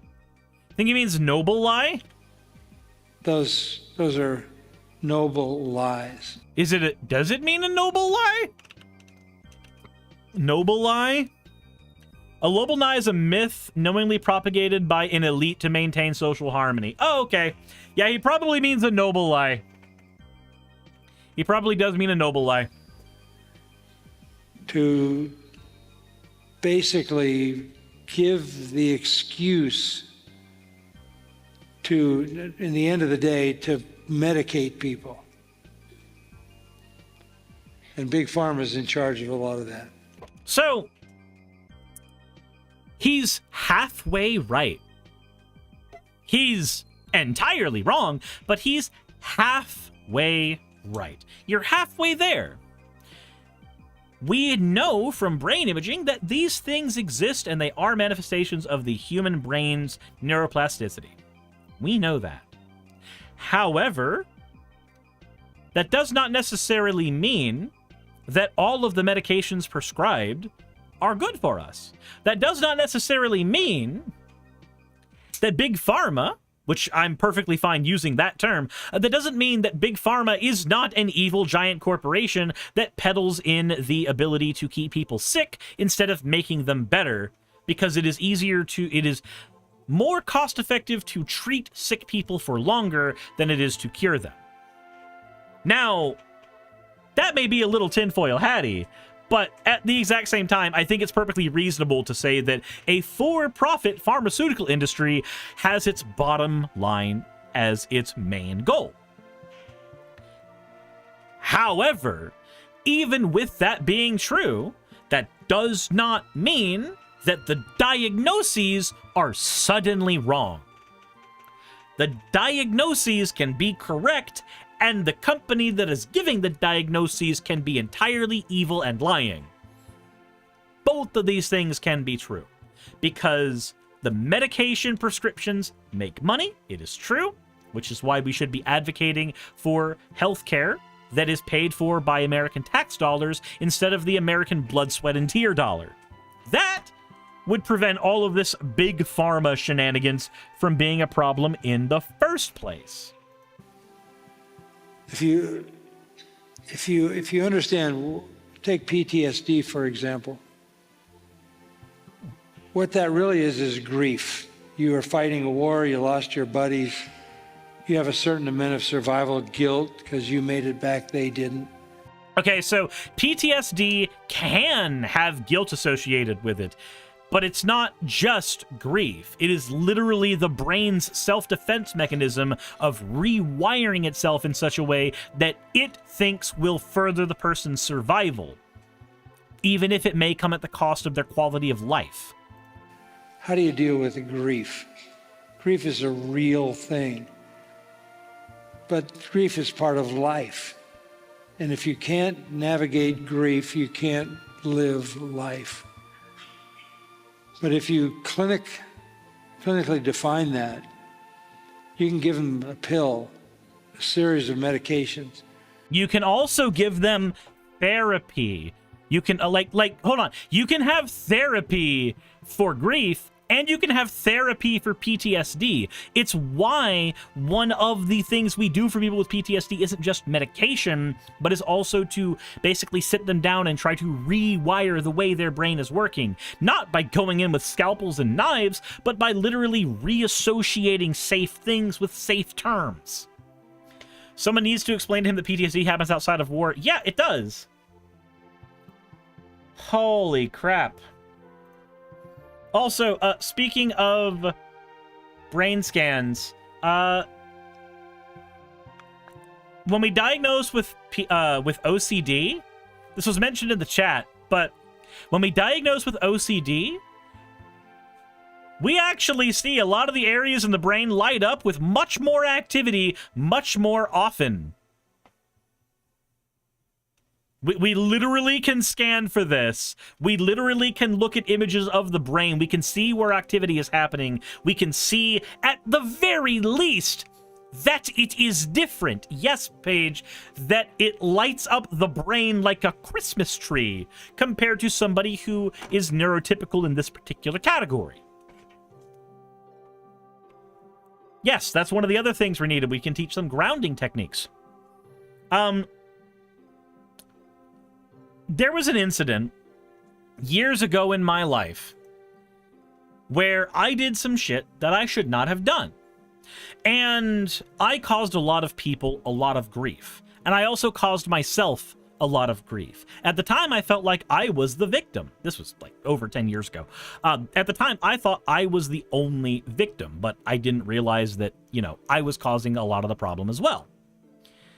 But I developed a terrible anxiety disorder. Now, I might have already had it, and all I was doing was triggering it further, but I found myself developing a terrible anxiety disorder where everything just went horribly for me. My response to any situation was to try to gain a lot of control over it, to try to keep things exactly as I thought they ought to be, even if it meant changing the schedules of a billion people around me, because I needed that control. Two of the things that got me through it was learning breathing techniques coming from Tide, one of the artists of the channel, and also learning about grounding, which I also learned from Tide.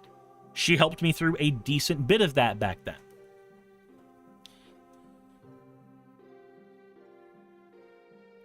there are other options that people can take that are not just medicating. I also did go on Klonopin. I went on Klonopin, and I found that my brain response to Klonopin is not the greatest in the entire world. So now I try to operate without being medicated outside of like pain medication and cold medication. I try to operate that way because I don't like my body's response to that type of stuff. Memory serves, the Klono like made me fucking hallucinate before I had to go to work at 10 p.m. where the hallucinations only happened in the dark and I had to drive at night, meaning I couldn't drive. I basically lost an entire career due to my own depression and anxiety as a result of all that. I had full healthcare benefits and everything, and that all kind of went away. I'm upset that that happened, but, you know, I'm here on YouTube now, so at least something came out of it. I don't want to say something good, but something came out of it. So, that situation, if I ever wanted to be the person that said that this mental disorder doesn't exist, that situation would have basically proved to me that no, these things do exist. They are experienced by people, and it's not just grief. It is a recurring thing that does not get out of your brain. Grief passes. Grief can fade. PTSD, however, your brain has physically changed. It takes a little more work than just waiting an amount of time to help in that situation. And they end up in LA homeless on the sidewalk. This is in regard to children, it's the... Also, I want to know, if somebody just diagnosed as having PTSD or OCD, how does that lead to them being homeless on the sidewalk? Or is this just that association that all drugs am bad, and taking drugs automatically makes you a vagrant? Where's that coming from? Anubian says, don't forget CPTSD. Anubian, I don't want to forget CPTSD, but I've already brought up PTSD, and I don't want to complicate the conversation by adding something much more complex. It's the PTSD. It's complex PTSD. I'm sorry. I'll see myself out. I'll see myself out now. I'm so sorry.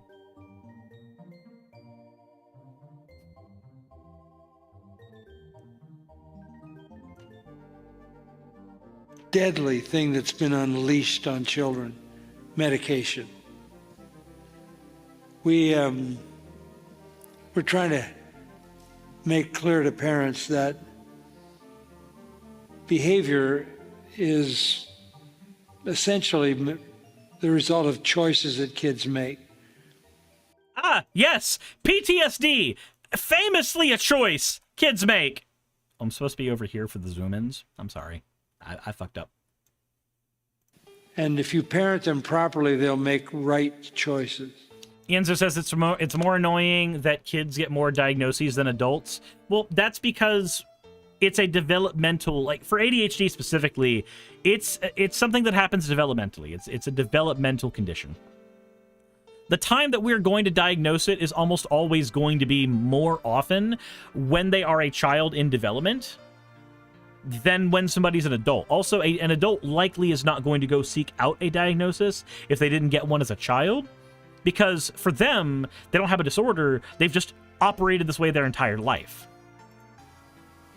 But if you blame it on something other than their choices, and you identify them as having something they can't do anything about. What? No, wait, no.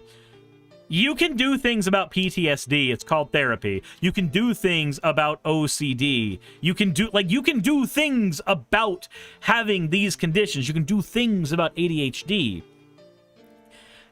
Those things are generally not cure them. Those things are also not choices. The things you can do for those things is usually therapy, is usually finding some way to cope with having them. But medicate it. You literally are turning your child into a potential, well, not only a potential drug addict, but maybe a potential criminal. What? Wait, what? So a kid has ADHD, so they get ADHD medication, and now they're gonna be a criminal? What the fuck is wrong with you? None of what you're saying is backed by any kind of medical science.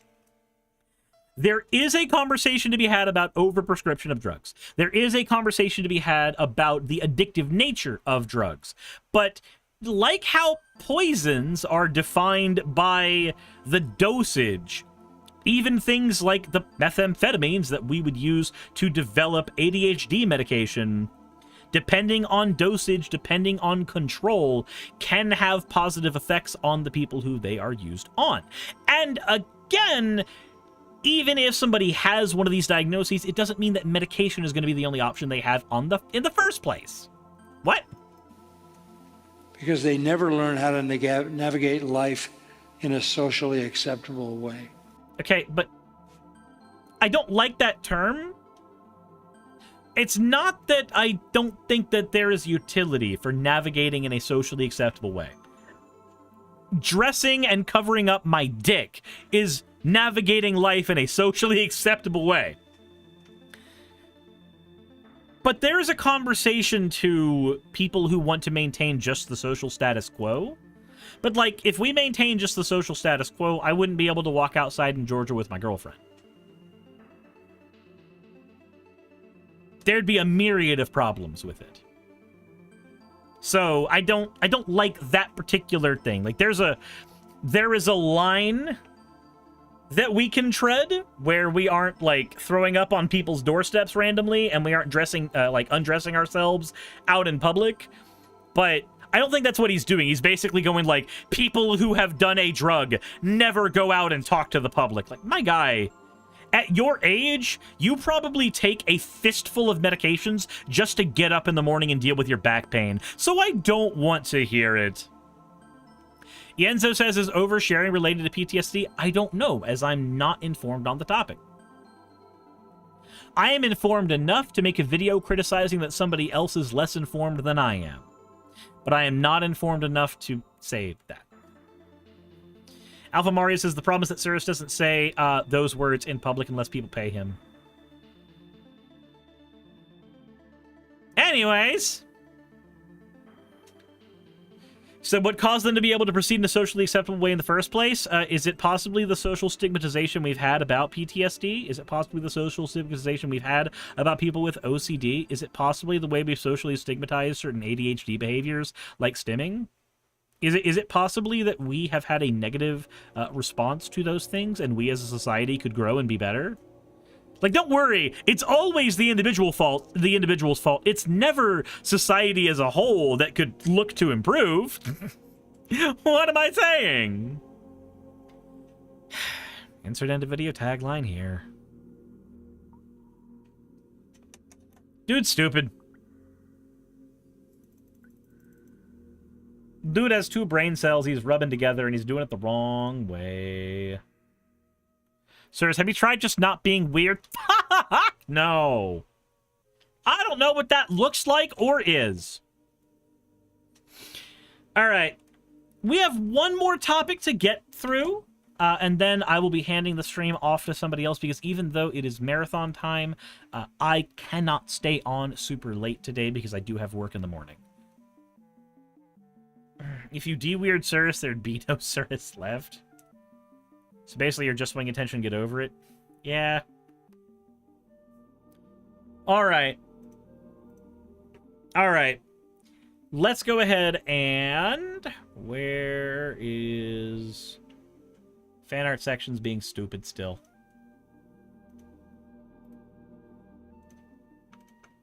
Open in browser. Why can't I open in browser?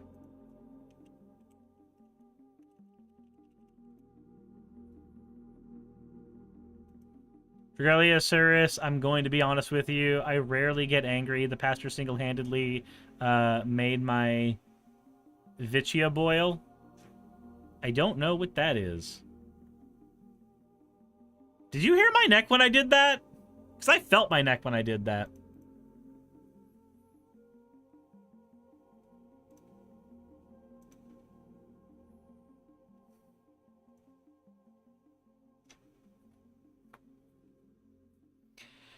Ikari, the space kobold, said, when I was a child, I was adverse to Christianity because I thought it was stupid. Today, I'm adverse to it because those who preach it are stupid. Jessa says, do you not normally feel your neck? I mean, I normally feel my neck, but I feel it more when I pop it. Like, there's more neck feel to feel when I pop my neck. Generally speaking. All right, this is going to be one of the rare days where I get to cover actual good information that is coming off the internet. I hope you guys are ready for a more positive episode, but subsequently it will be an episode that has less of my input and is mostly relaying information that's coming from Aaron Reed. So I hope you guys are okay with that as well. For those of you who do not brave the torrents of Twitter, this episode is for y'all. But first, let's go ahead and take a quick look at the fan art section. So this piece of fan art right here comes from me not being able to click on my Discord button. This comes from Schlottenlight, said, hello and bye-bye. Just wanted to drop this off here. I don't know magic, so I don't know if this is even accurate. Rhino saying, I play the Meep. That's not how you play, Rhino. I said I play the Meep. So, no, this is entirely accurate. People don't know how to read their cards all the time anyway, so it's perfect. Thank you very much, Schlottenlight. If you want your fan art to be shown in a future video, drop it into the fan art section of the Discord.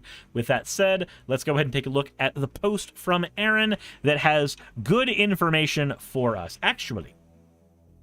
So, from Erin, she says that in a landmark ruling, the United States' Fourth Circuit of Appeals has ruled that gender identity is, in fact, a protected characteristic, and that state coverage bans on trans care are unconstitutional.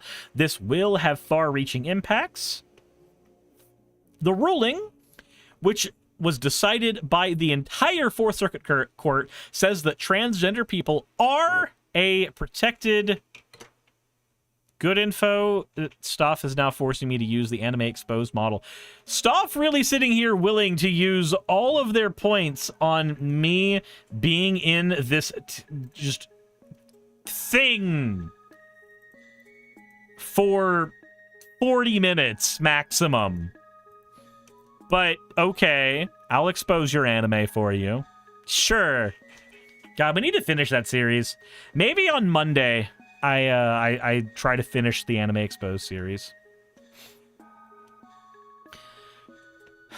The ruling, which was decided by the entire Fourth Circuit, says that transgender people are a protected class, and that trans discrimination is sex discrimination, overturning any state coverage bans. Okay. So attorneys for the state argued that the policies were not discriminatory because of the exclusion of Damn, I can't read. I am so sorry. God, it's almost like if you're on Twitter, you could just go follow Erin and it would be better content than what I'm spewing out at you right now. You know, because you could go follow Erin for all the work she does, which is all very good. Please? Anyway, let me try that sentence again.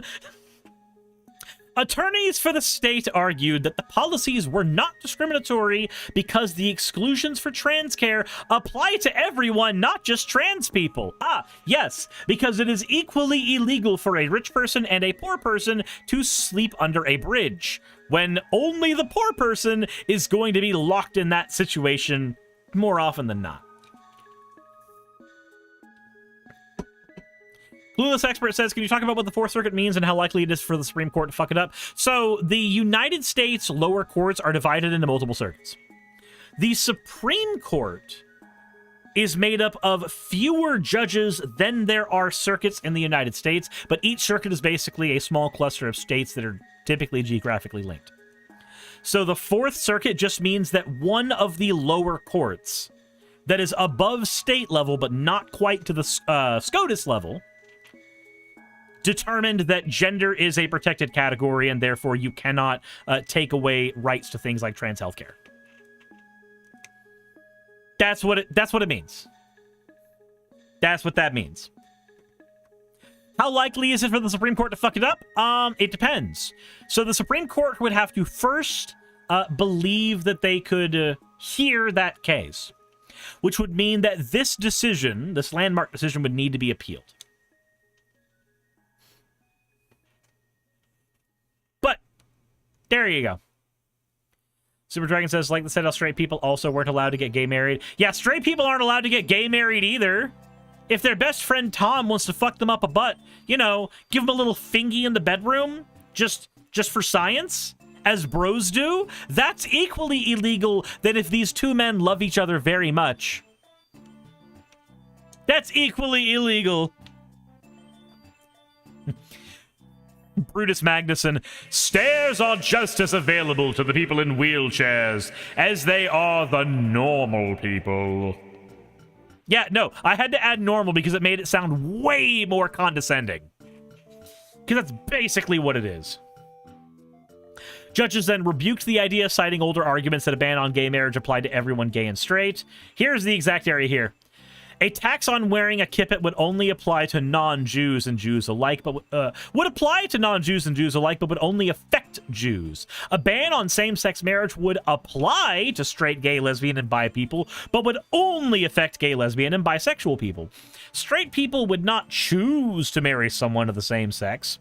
Finally, a literacy test only required of people whose ancestors were not allowed to vote before 1866 would apply to everyone, but would affect only black people. Put differently, all these barriers or bans, although they do not use the word Jews, gays, lesbians, bisexuals, or black people, targeted these groups by proxy, which is just as impermissible under the Equal Protection Clause.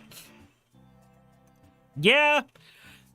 So the literacy test, the reason they're bringing that up is we used to try to do that and say that, like, oh, this person can't do something because they are illiterate when they were, like, the child of a slave and therefore had no access to education. And therefore, instead of elevating them in society, we just kind of kept them down like assholes. Like, that's what that is for. She then says, for of particular note was a section on the Geduldig that seemed laser targeted towards an eventual Supreme Court decision. Other courts have used this old ruling, which states that pregnancy discrimination isn't sex discrimination, to say trans care discrimination is not either. Interesting. Okay. They responded that gender dysphoria is so intimately related to transgender status as to be virtually indistinguishable from it.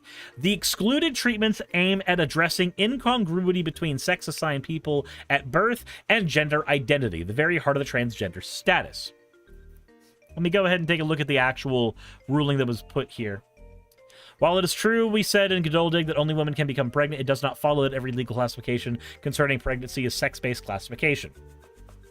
Thus, while Geduldig held pregnancy is not a proxy for sex, it does not hold the characteristics of a subset of a protected group that cannot be a proxy for that group. Second, gender dysphoria is so intimately related to transgender status as to be virtually indistinguishable from it. The excluded treatments aim at addressing the incongruity between sex assigned at birth and gender identity, the very heart of transgender status. In contrast to pregnancy, which is a condition that can be described entirely separately from a person's sex, gender dysphoria is often simply a medical term relied on to refer to the clinical distress that can result from transgender status. Finally, the exclusion cannot function without relying on direct, not just proxy-based discrimination. Also, I want to point out, I do like that language basically argues that a trans person who never experiences dysphoria is still a trans person, because it's not the distress that identifies them as trans, it's their brain going, hey, the gender the doctor told you were, that one no worky no more. That is being trans in a nutshell. The doctor said yes, and you said no. And in this situation, you were right, because they can't read your brain. Brandon Fox says, I miss being able to listen to this weird guy speak while playing D2 before my ex made all my interests and things I enjoy illegal. What? I'm so confused. What? I feel like I missed a part of a conversation somewhere.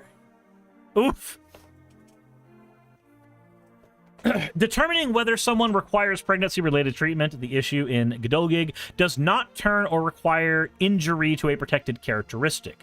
True, when a doctor determines a person is pregnant, they will generally, as a consequence, also have reached a conclusion about the person's sex assigned at birth, but this is true only because, as Gedolgig recognized, pregnancy is often a reliable indicator of a person's sex. In contrast, determining whether a treatment like reduction, mammoplasty, it's highlighted, so I assume it's followed on here. No, it's not. That makes me sad. That makes me sad. But that is basically true. So it is true that mostly women get pregnant. It is true that when we say a person is pregnant, 99.99999% of the time we are talking about a cis female. Trans men can also get pregnant.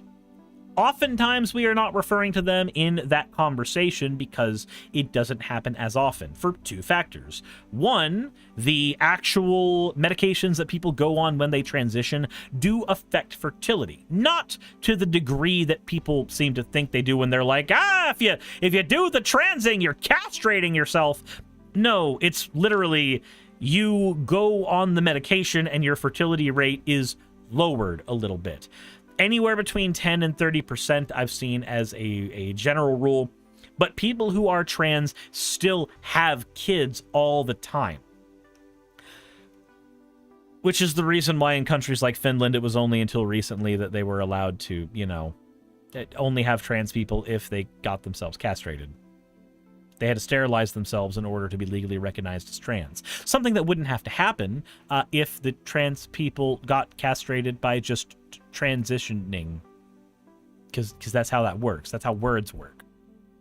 But, yeah, no, generally speaking, it makes sense. You can't just have a legal ruling where they're like, well, this is sex discrimination. No, it's not. What about trans men? Okay, hold on a second, motherfucker. Generally speaking, it is sex discrimination. There!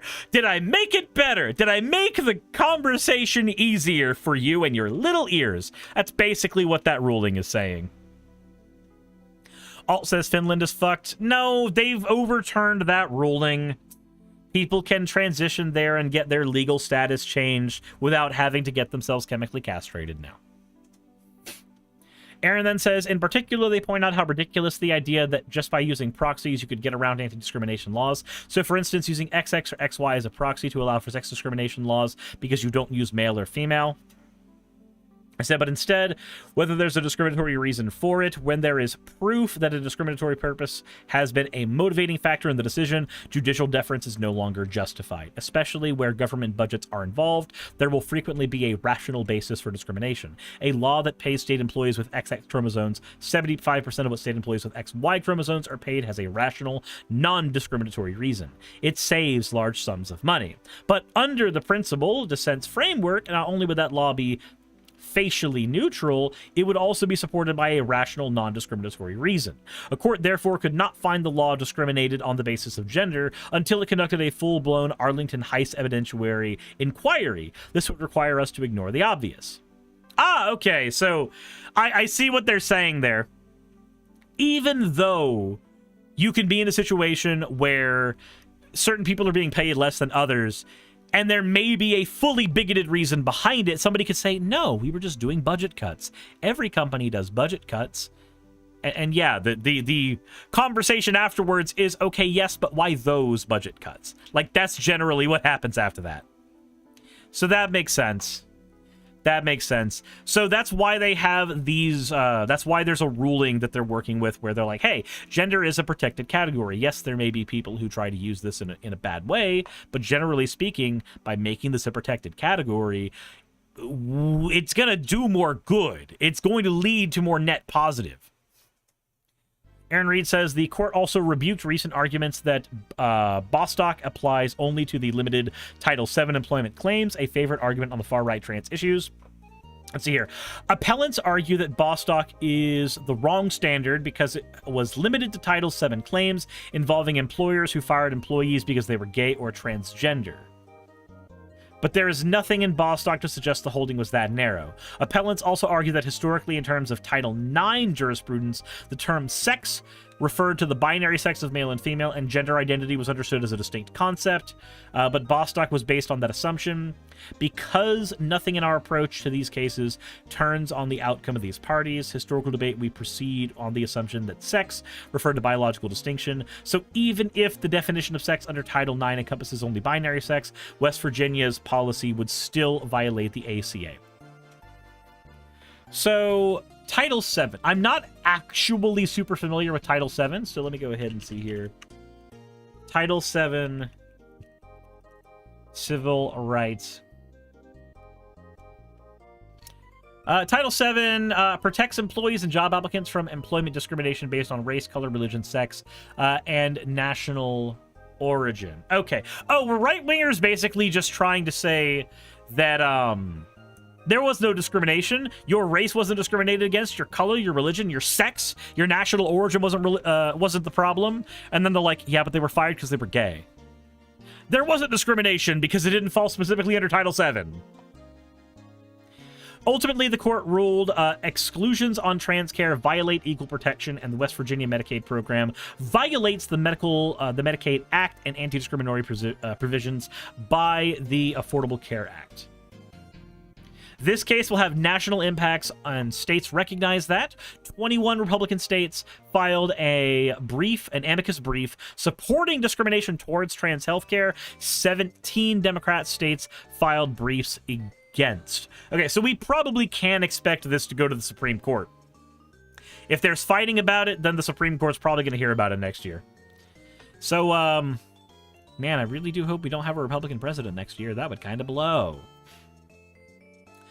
She also goes on to say that it seems likely that this ruling will be used to challenge gender-affirming care bans in West Virginia, North Carolina, which are under the circuit court's jurisdiction, and this week, South Carolina is hearing a similar ban.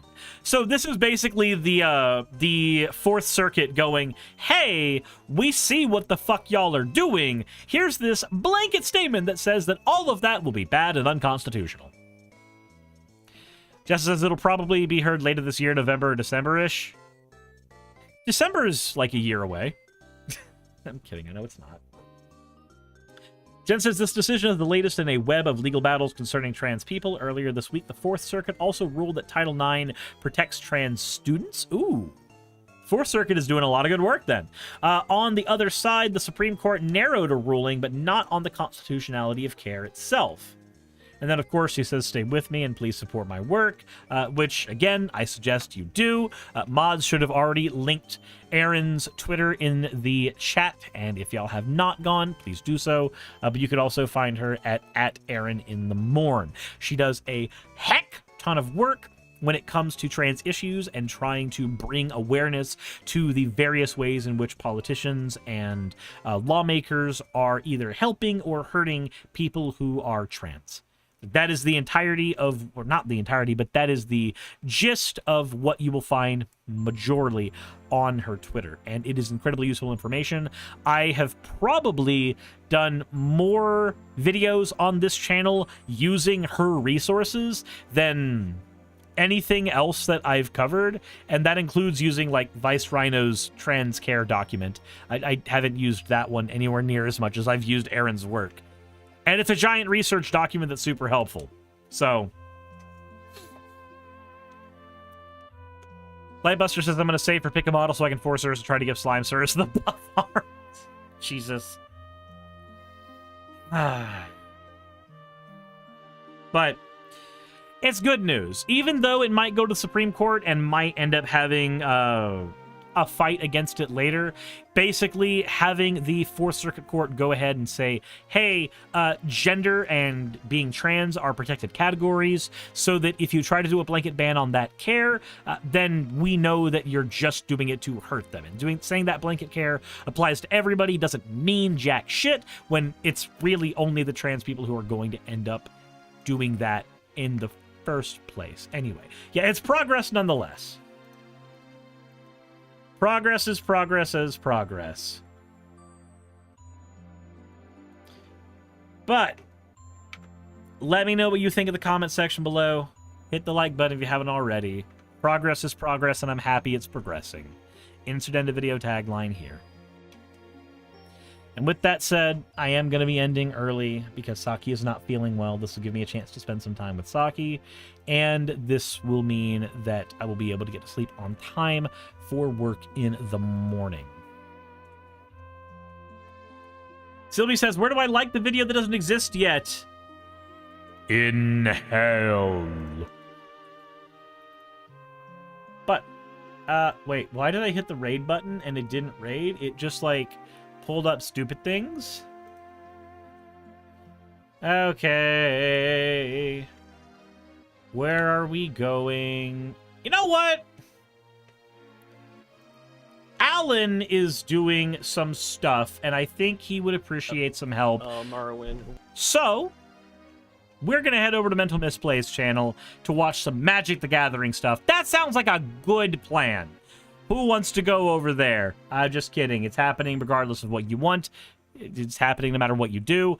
We have a raid message, though. We have a raid message.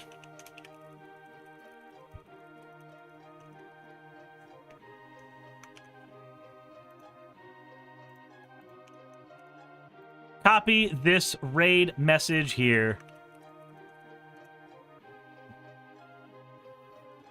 Bye, Cyrus. Miss you already. Bye. Bye, Prana. Hope we don't fight each other again soon, or maybe we will. Oh, no. All right, everybody. We're heading over to Alan's. Yeah. I have.